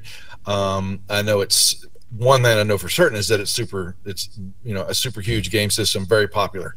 And I totally went right past it in the day and age and know nothing about it. I saw the announcement and understanding that's I think the same thing with what you're doing with Starfinder. I mean, you took the reins on that horse and ran with it right out of the gate. I mean, there's maybe a couple of games now that I've caught streaming online, but it was all you. I mean, and you led the charge on that. And who's going to be leading the charge on the new Pathfinder? Well, I know I'm definitely going to dive. I'm diving balls deep into Pathfinder 2E. Oh, yeah, balls deep, man, for sure. I mean, not to be funny or anything, but yeah, I'm going full board on that. I love Pathfinder, but I don't like the mechanics. I don't like the three. It's not that I don't like the 3.5 mechanics. I totally appreciate them. I totally respect them. The game has evolved into something beautiful and a well-oiled machine for the most part over the last 12 years or 13 years, however long it's been. But when I played Pathfinder, the box set was perfect because the box set was simple. It didn't have all of the variety, and there was no rule debates. Everything was cut and paste. But whenever we left the starter set and we went into the Revenge of the Kobold King and we introduced the core rule book, then that's when the debating just started, just right off the bat. And I think with such a complex rule set like that, I'm not on board with that. I don't like to debate during games and stuff, so that's why we pretty much that, and everybody calling each other MFers and why did you do this and stuff like that.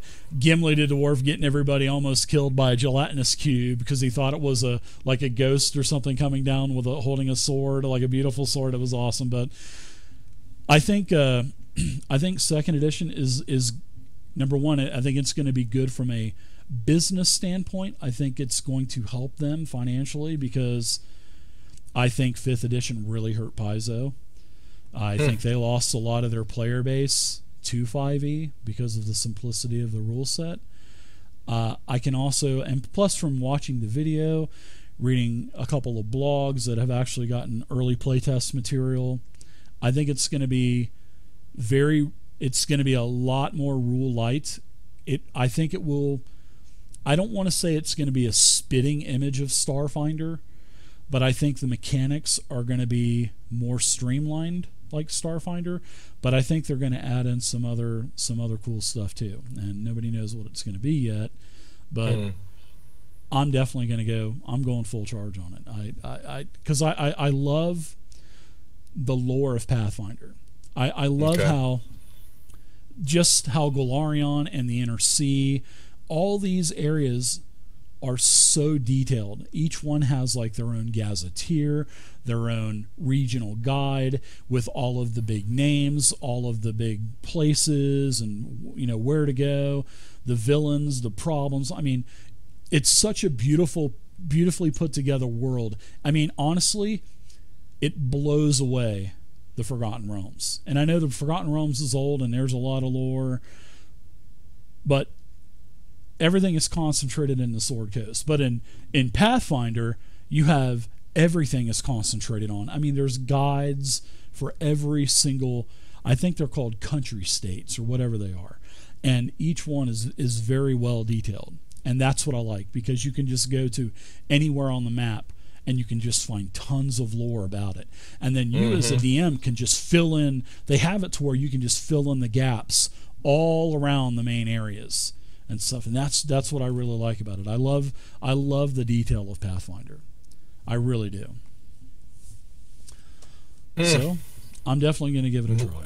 And let me check one more time. When are you going to fit this all in your schedule? Well, that's because of my games now.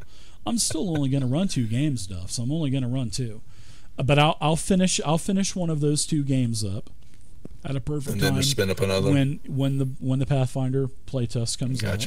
So, gotcha. Yeah, I will do that.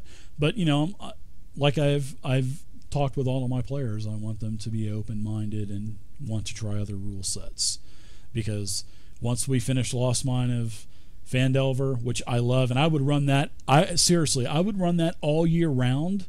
As soon as one group's done, just bring in another group, because I love that adventure, and I love the way that all of the groups do everything so differently every time.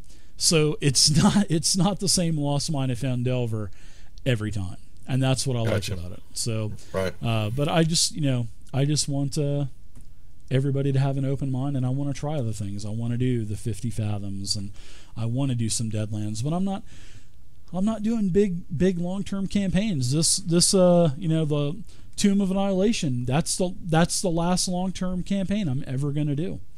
Yeah. I won't do any more. I will do this. I will have people start level 10 characters, and I'm going to take them through the Tomb of Horrors and just call it a character grinder, and I want to see if they can get through it. I think that's what's happening on my sessions. Yeah, so, all my sessions now, that's where they're going. I've already warned them and let them know that the sessions are, like I said, the campaigns I've been running, what's a year and a half? Most of them have been a year, except for the ladies on Saturday night. They're 9 months, but they're going to finish up the modules, and then I'm going to give them a chance to see if they can survive Tomb of Horrors. And then that'll be it for the group. Yep. So, and I'm sure I'm going to get some screams at now, but I've got to make a change, and I love having them players, but that's why the West Marches now, they can come over and play there and still be able to involved. Yeah. So, yeah. Well, let's do this again, man. We'll have to do this again, Duffs. We will definitely. Yes, sir. I've had a great time. I enjoy. And I think I'm going to take you up. We'll get to the springtime or summertime. We'll look at making a visit over there to Roswell. We're going to do it. Get some UFOs. Maybe we'll do it with our community too. I mean, maybe we'll just do some type of, hey, meet us over in Roswell. We're going to be there. We are going to go see the aliens, because I don't think I'm I'm not considered a Texan yet, am I? After 2 months, I'm not a Texan. I think I have to be here for a year, right, to be considered a Texan, right? Dave, you need to experience our heat, and you're going to get some of it in the summer there. So once you get through that, bro. It's going to be easy. Now, because you got to. I know. Now, hear me out. Let me justify this. Remember, I'm from Florida. I have 100 plus humidity every That's humidity. day That's during right. the summer. So it was 89 degrees in my house today. I did not even have to turn on the air condition. All I had to do was open my windows, open my door, turn on my ceiling fans, and it was cool in here. And it went from like 89 degrees, it went down to like 80 degrees, 79. I mean, it's a totally different world here. There's just right now we're doing good, but the Texas weather, tomorrow it'll be snowing. The next day we'll have a tornado on the ground, and the day after that it'll be a heat stroke. Now you with El Paso, you're just south enough of the mountains and the way that the weather concaves right over the. I look out my front door, panhandle. Duffs, and I got the second biggest mountain in Texas, and Mount Franklin, right in front of me. That's right. And believe me, every day it is windy here. I mean, it is, and that's good because it just keeps everything cool. Well, but you're not going to get the tornadoes. They really very rarely form on yours over in that bedlit little corner of Texas. That was a prerequisite for me moving to somewhere in Texas because I didn't want any more hurricanes. So I damn sure wasn't going to go to Austin or Houston because they get the hurricanes from the Gulf. That's right. So I won't have to worry about that anymore, and I won't have to worry about tornadoes, especially from the Bible Belt, because part of Texas is part of where the Bible Belt starts anyway. So I'm in the middle of it. Yeah, in Dallas. Yeah. So I don't have to worry about that. You know, it's awesome. Yeah. I just got to figure out what Mexican restaurant I'm going to go eat at every day. I mean, that's the only thing I got to worry about. You got some good food in there now, man. And it's so Tex-Mex is where it's at. Man, I can go into Juarez, right over the border into Mexico, 2 blocks in, and I can get 6 tacos, 3 lukewarm beers because they don't have refrigeration. Everything is room temperature. And I can get a plate of beans and rice, and I can get a whole plate of lettuce and guacamole and pico de gallo and all the stuff to put on my tacos. And it cost me 20 pesos. It cost me like $2. And then exactly. I went over there with my landlord's son. He works for the Border Patrol, and we went over there a couple weeks ago. And I got sick. I mean, I had the Mexican funk coming home. It's Montezuma's Revenge is what it's called. But it was a cold, though. It was a cold. Yeah. But I think I probably had it going over there in the first place, But I didn't drink the water or anything like that. Even though the water looked good, she brought us ice water, and it looked good. But I knew that. I remember my mom and dad went to Mexico one time on vacation. I think it was Cancun, and my mom and dad were sick from drinking the water, and they were sick when they came home. So I remember don't drink the water. But anyways, which is actually a good Deadlands module too. Don't drink the water. Don't drink the water. It is in Mexico. There you go. So that's a great module, by the way. It's a real quick module, so you can do that for your people. It's copyrighted real quick. Yep. No, but it's in Fantasy Grounds. You can get it for a couple bucks in Fantasy Grounds. So, but I went over there. I converted some money. I converted like $20 because that's what I would have spent anyway here in the States for me and my buddy because I told him I was going to take him out. So we went over there. We both got the 6 steak tacos, by the way. I'm talking steak, not beef or beans. I'm talking steak tacos. We got 3. I don't care what it was. I don't care if it was fucking camel. This shit was good, man. The way that they had it seasoned and everything. It is good. It is good. Yes. I don't care if it was. I don't care if it was that gray and black cat running around in the background back there where you're at. I don't care. It was good. Or Onyx, your black cat running around. He's it was right over good. here. Yep. Mm-hmm. So we had 6 tacos apiece, 2 plates of rice and beans, 2 plates of all these taco toppings, and I had 3 beers. He had 4. And it was like not even 50 pesos. Nothing. Mm-hmm. So I still had like 200 pesos left. So I gave everything to the server, and she was like crying because he says, Jerry, and the guy that owned, he goes, man, I'm gonna have to arrest her now. She's gonna be trying to jump the border to try to find you to marry you.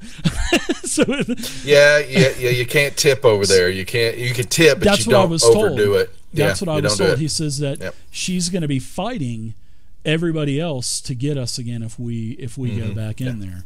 So, and then a couple of Mexican gentlemen remembered him as the Border Patrol officer that prevented them coming over to the United States. So I thought we were going to get into a fight. I thought I was going to end up in some like ruined Mexican prison. Oh, yeah.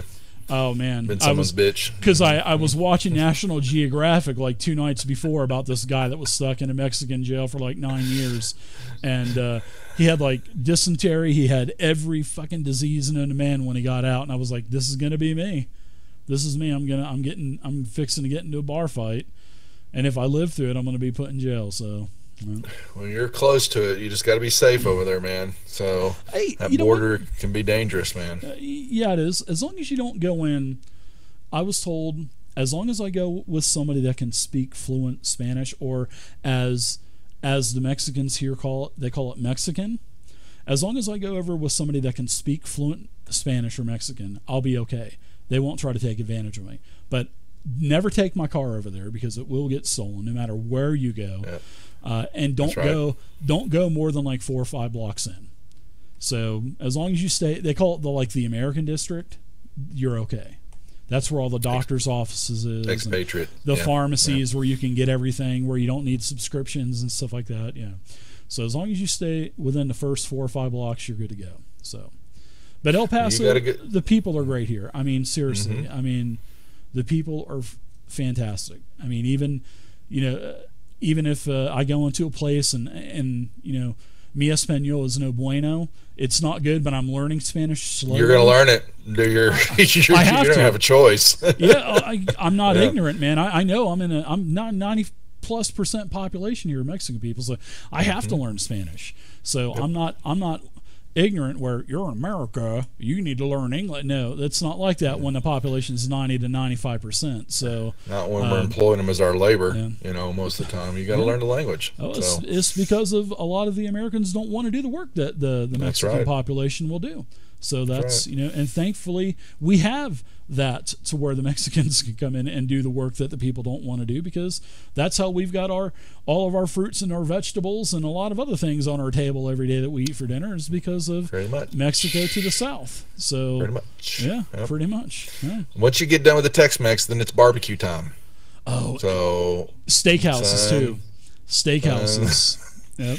It's a good barbecue in this state. Yep. So.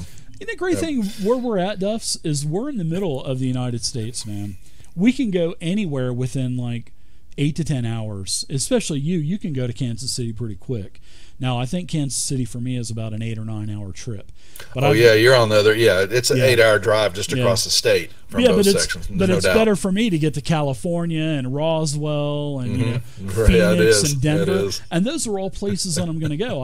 I've got viewers that I've had in my channel for many years. Like I've got one, Cody, that I'm going to Cody Doolittle in my chat. He's in there now, I think. He lives in Kansas City, so he keeps raving about the damn barbecue there. So I'm like, okay, I'm coming to Kansas City here in a couple months. You're going to have to show me. You're going to have to. Yep. I've always wanted to try that Casey style of barbecue, because I'm a hillbilly from Florida. I know all about barbecue, so I want to. I think that would be cool. We all have our different little tastes of it. Yes. Well, all right. So, but the Roswell stuff is going to be on the table for us to stream or figure out how we're going to interact and get over there, the two of us, and go be silly with the aliens, and have the viewers and the community just.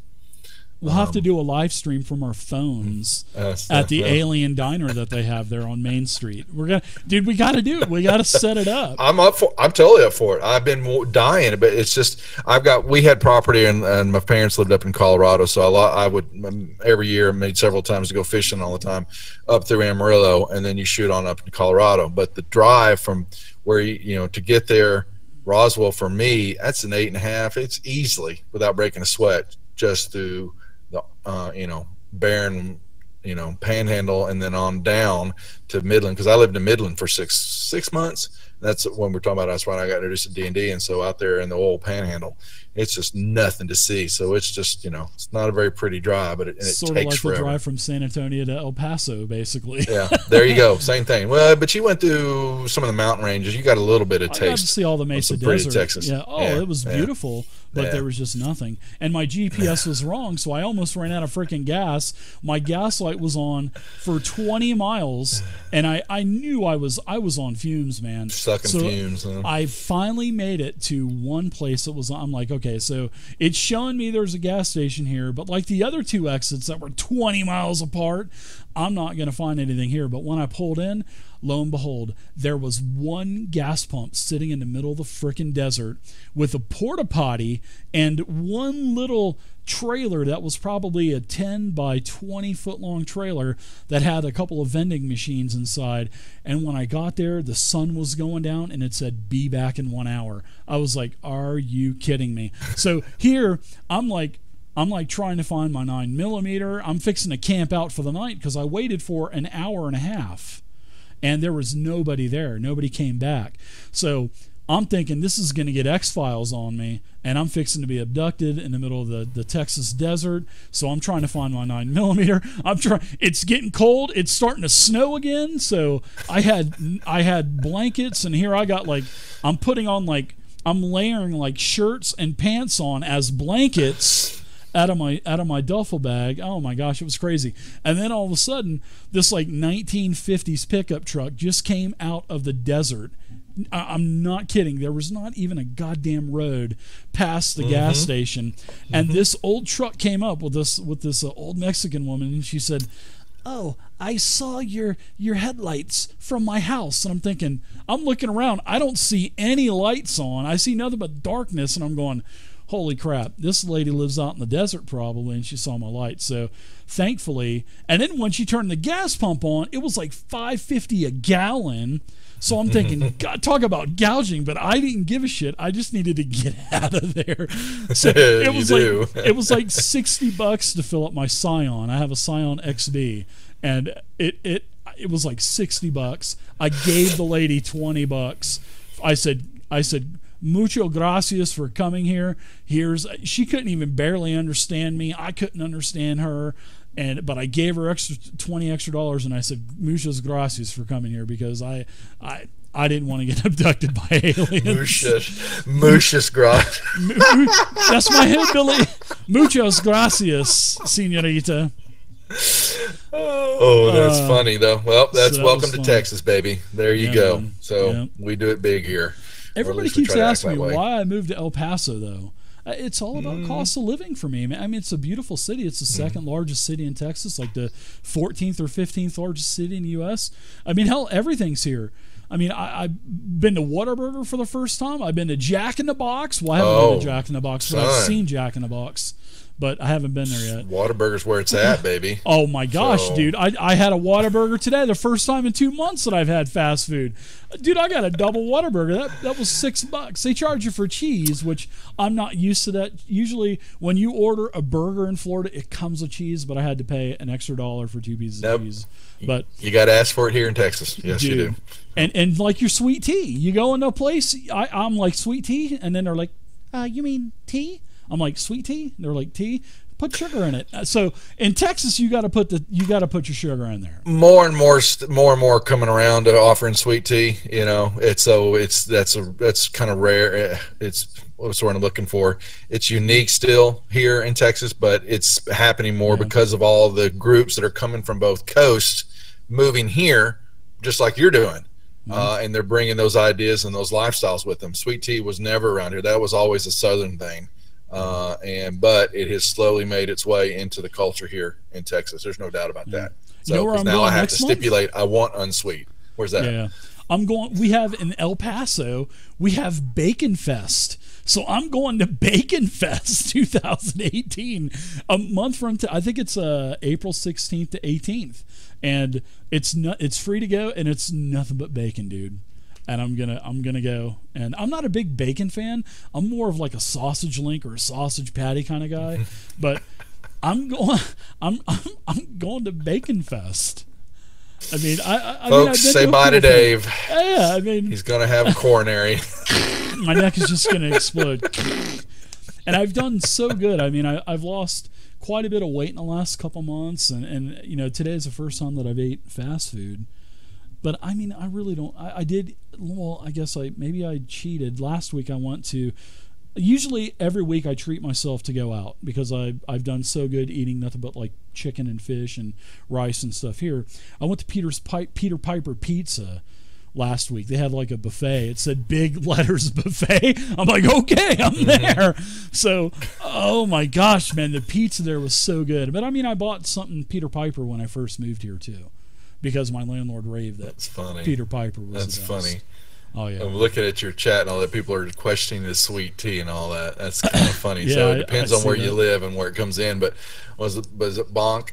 Bonk UK sweet tea. Yeah. So actually, I remember one time I had some guys came down from Canada that I was doing this conference here, and we were sitting down in the middle of summertime, and then this other guy ordered tea, and they're both looking at us, and they think it's hot tea. And we're iced tea. We didn't say iced tea. We just said tea. Yeah. And they go, can we have something cold, maybe like juice or something like that? And we had to stop them and all that.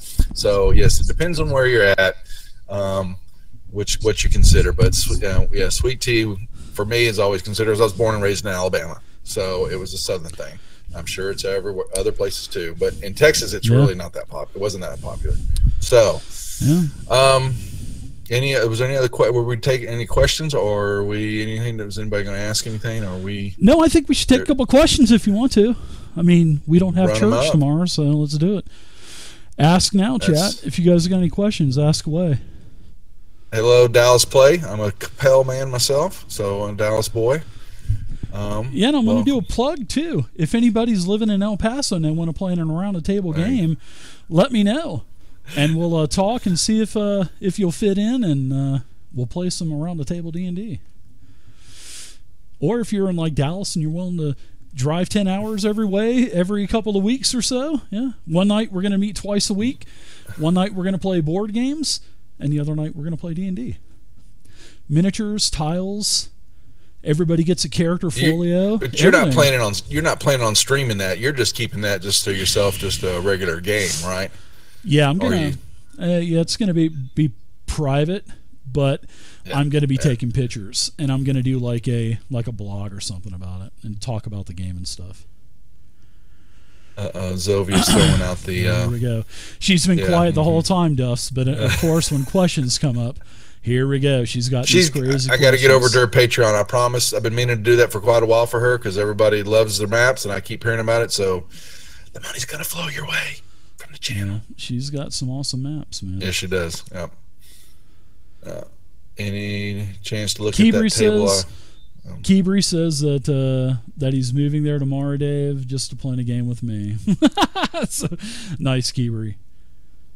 That's a Keebri's been around for a long time.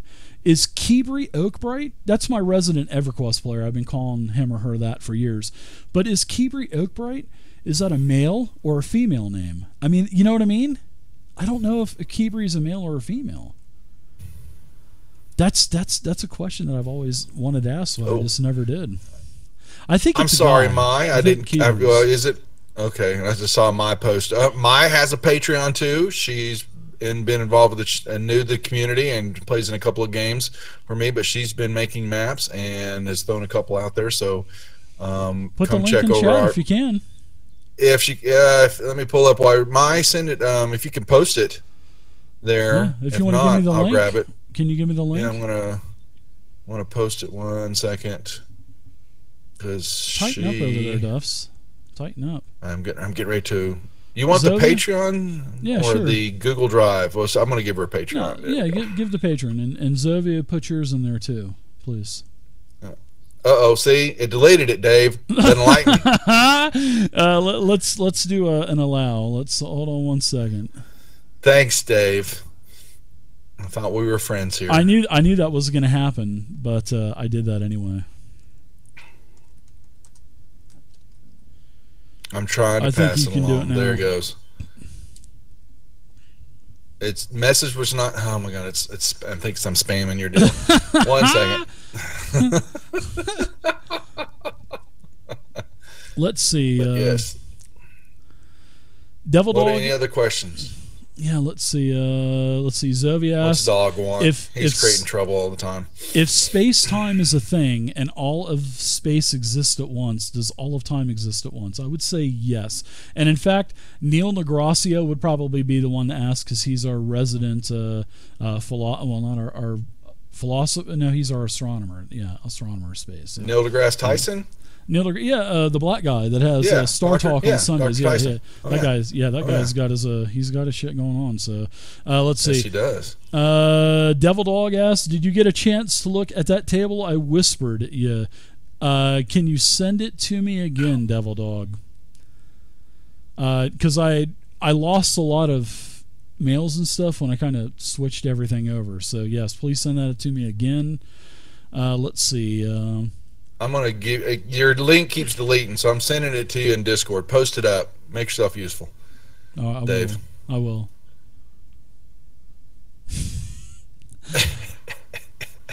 LMP says, sure, Dave, I'll just pop over from South Australia. No problems. Thanks. Come on over. LMP, if you can afford to buy D&D books and miniatures and stuff over in Australia, you can definitely afford an airplane ticket to come over and play in a couple games. So, yeah. Hey, you got to be rich to live over there. Australia's a beautiful country. Oh, I know that. Spend some time in Perth. You got to be rich to order that stuff over there. Yeah, they do. They do get messed up on the shipping. Beautiful they country. get screwed on the shipping. Perth Glory, that's a Hyundai A-League soccer team over there, and wow, man, look at that! I'm getting some knowledge with football now. That's crazy. Perth Glory, I think they're called. But yeah, wow. There was a time I thought you were playing a soccer game on your channel. I was, when I was able to have a couple of minutes, I would play Football Manager. I love that game, man. I love watching soccer and football. Okay. Yeah. And I thought we were doing the Darkest Dungeons, and then I was doing that killed. too. Yeah, I was doing that too. I TPK'd my group. So. We're getting an NASL league team out here starting in 2019. They don't have a name yet, but we're getting a team out here in El Paso. So I already put my $50 down for my season ticket. Yeah. So there goes all my Friday and Saturday night games. Sorry guys, we're gonna have to postpone those into the middle of the week or something. Daddy's got to go to the game. So let's see. Are there any other questions? Let's see. Someone was asking about the hardcover over the paperback. Is there paperback the exact same as the hardback? It's the same thing. It's just that the page count is different, and I prefer. I had both, but I got the hardback, and I gave my softback away. So gotcha. Yeah, I prefer the hardback, but hardback, so do I. Yeah, I would hold off on getting it because during the summer, we're getting close to the summer anyway here pretty soon. Well, not really, but we will here in a couple months, and they're going to be doing Savage Worlds Black, which is going to be a whole new rule book. So I would just kind of wait until then because they're going to add a bunch more stuff to it. So then we'll get prepped for it. I still haven't seen if Keebury. Let's see. Okay, all right. It's elf named Dave. Okay, so his name is Dave. So, Keebury, after years, nice to meet you, Dave. Let's see. Bam. They just liked us chatting, so no, unless we put them to sleep. Yeah, rip Stephen Hawking too. I mean, he passed away yesterday or 2 days ago. 2 days ago. Mm-hmm. Yep. Rip Stephen Hawking. That's tribute, man. Let's see. I don't see any other. No questions. No. Well, we really weren't. The Savage World's got stuff, but we were just having a nice little go around, just chatting and all that. So, what's that? Baboonsky at Gary Con. Yeah. Oh, they did announce it there, didn't they? Or is that what part of it was? When did PF2 announce? Right? Was that during that was going on? I thought. What? Yeah, Baboon said they were selling PF stuff by the pound after the announcement. Well, I don't know. That would be pretty. Well, if it was by the pound and if it was a pretty good price, some of those books are bludgeoning utensils. So some of those books are like probably 3 or 4 pounds. So I would say, yeah. Keebury, it's Dave trolling me. He put something on the screen, so it looks like it's sticking out of the side of my neck. So, yeah, you've got something on your background, Dave, that's showing through. It's kind of funny. Yeah, I know. Yeah, it's me. So it's like a bug, and I try to. I can't put my chroma key There in, you so go. I can't. I want to put my hand over to pick your nose, but I can't do that unless you put Well, your face down in the lower right hand pinch corner. Yeah, exactly. Hey, I I'm don't know crushing what it your is. head. I'm crushing That's your right. head. I used to love that show. Okay, yeah. Man. Now we're silly. So I'm not even close. So it shows you haven't done much streaming with cams yet. So I've got some learning to do to get the channel ready. Wow. So I think Keebrey said he or she had a question. So Keebrey, ask away. why does Duff? Yeah, he says, why does Duff have a lamp stuck to the side of his face? That's that Yeah. marker. Yeah. That's your Frankenstein beacon that's sticking out of your neck. That's right. The circuit, yeah. Let's see. What is them? MIK, are there any other additions to check out for beginners besides 5e? I'm curious what else. I think Savage Worlds is good for beginners. I also Savage Worlds am I? Yeah, Savage Worlds. You can go to the Pinnacle Entertainment website, and you can actually pick up a free Savage Worlds pack that has base rules and a quick adventure off of their website. You can download it for free. I also think that Dragon Age is a pretty good game to learn. It's a D6 game. You can go to the Green Ronin site, and you can download their starter pack also. Castles and Crusades is another good game to learn that's easy. They have something on the Troll Lord Games website. You can download that. They do. You can also go to, where else? I'm trying to think here. Call of Cthulhu. They have stuff on their site that you can download for free. So yeah, most of the sites they have free stuff that you can Starter download. sets. Yeah, just like the starter rules for 5e. So yeah. Cyberscoom says Savage Worlds is the easiest system out there to learn. I think it's definitely one of the easier systems for sure, along with 5e for sure, big time. Dog is asking me about my West marches. So the question is, how soon will this start up? I'm going to post. Actually, you can go to the website now, praetorsrejects.com, and head over to the discourse link with the community link, and we're taking new player signups just to get in line and kind of get understanding of who's going to want to play, and just kind of give us an understanding of who plays what and their experience and things like that. And the next step we're getting to is the website for Portals Reach, and then get a couple more DMs lined up.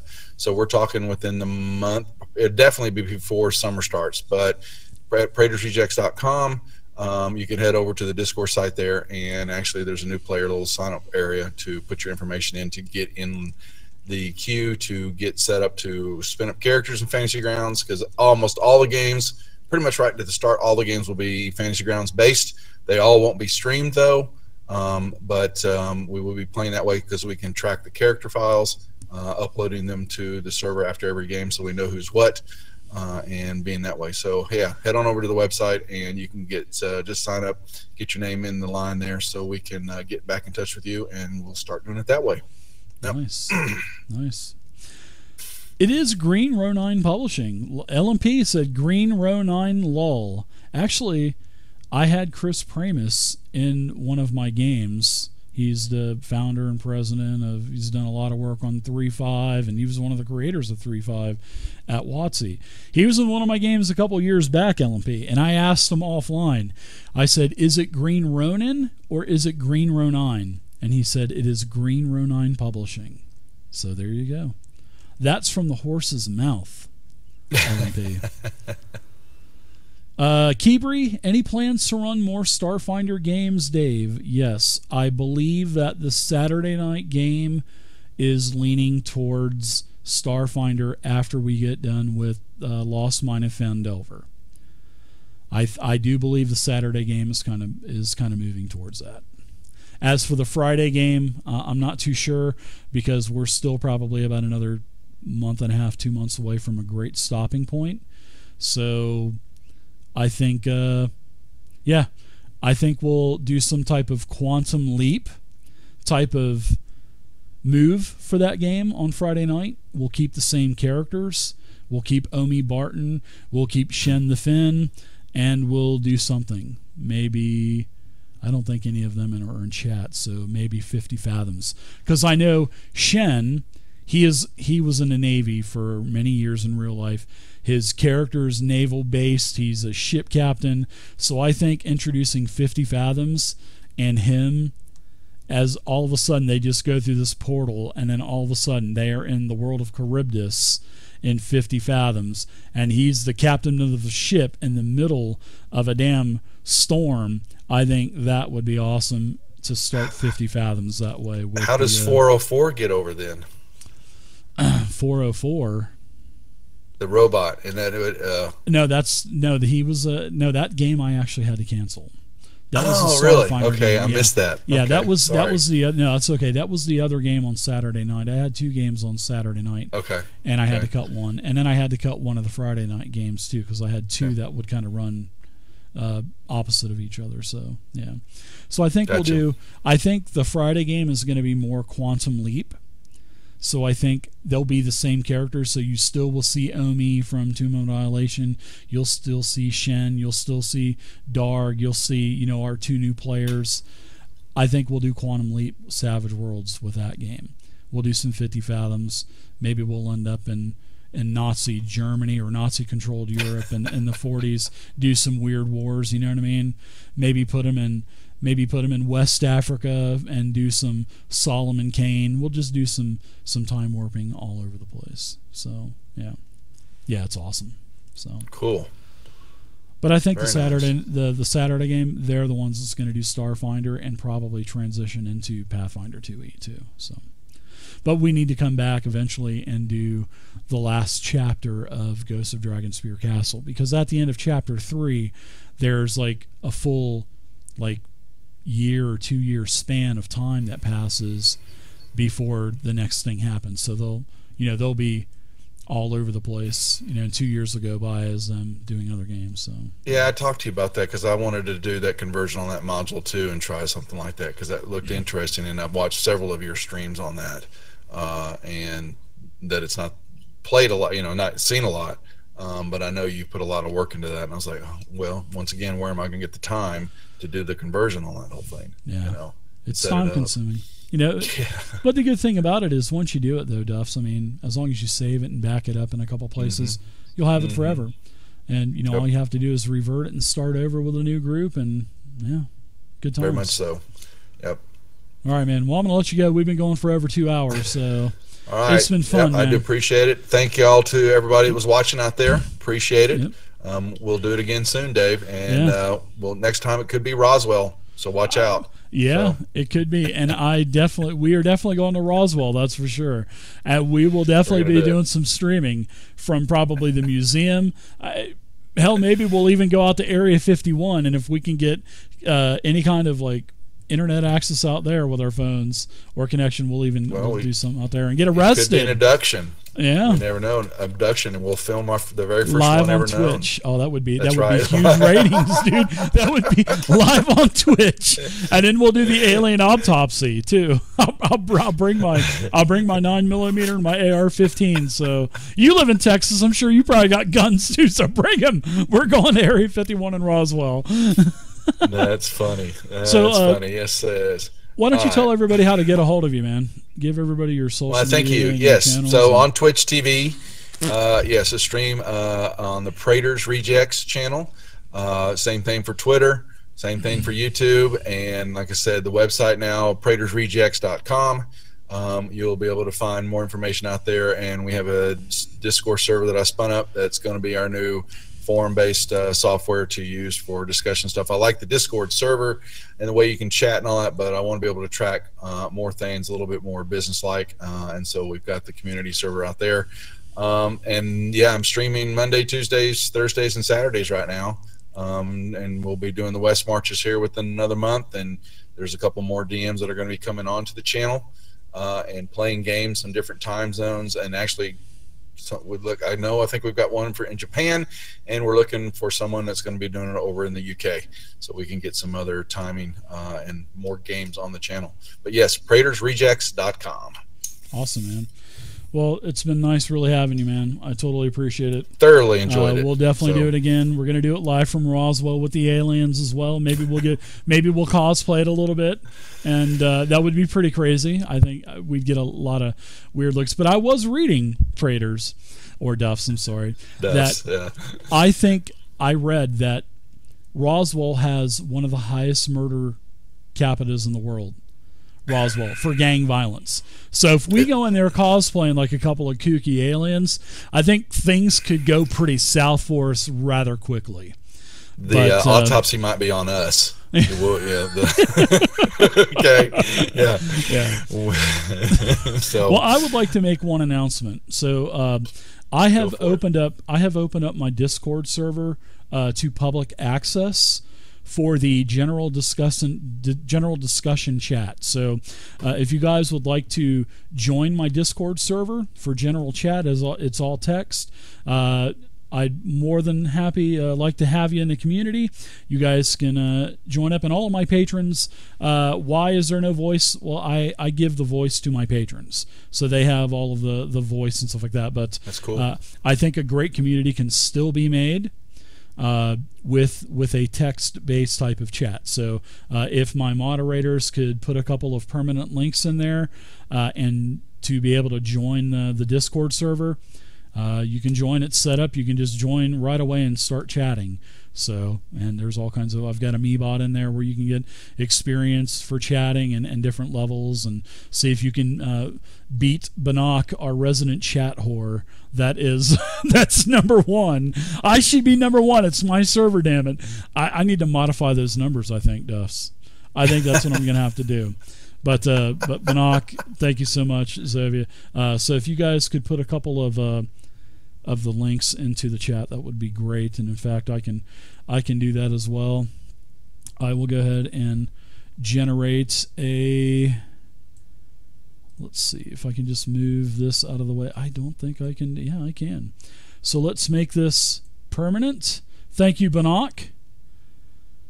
I think yeah, so you guys go ahead and join with Banach's link. Thank you so much, Banach. I totally appreciate it, buddy. Our resident chat. Yep, he posted my website. Thank you to that also. Appreciate it. Hashtag blame Banach. That's what we're going to do. So, yeah. So Dave, I appreciate everybody hanging out. Duffs, thanks again, man. I'm going to let you go. Awesome you time. Got church in the morning. And don't lie to me. You know you got it. So you're in a Bible Belt. So I appreciate it. We're going to do this again, brother. We are. Yep, be good. Thanks for watching. I appreciate it, Dave. Take care. We'll see you later, man. Yep, you too. Right. See you, buddy. Bye. Yeah, that was really fun, guys. That was totally fun having Duffs on. Good guy. I appreciate him being on. Next month, I'm going to do another one of these.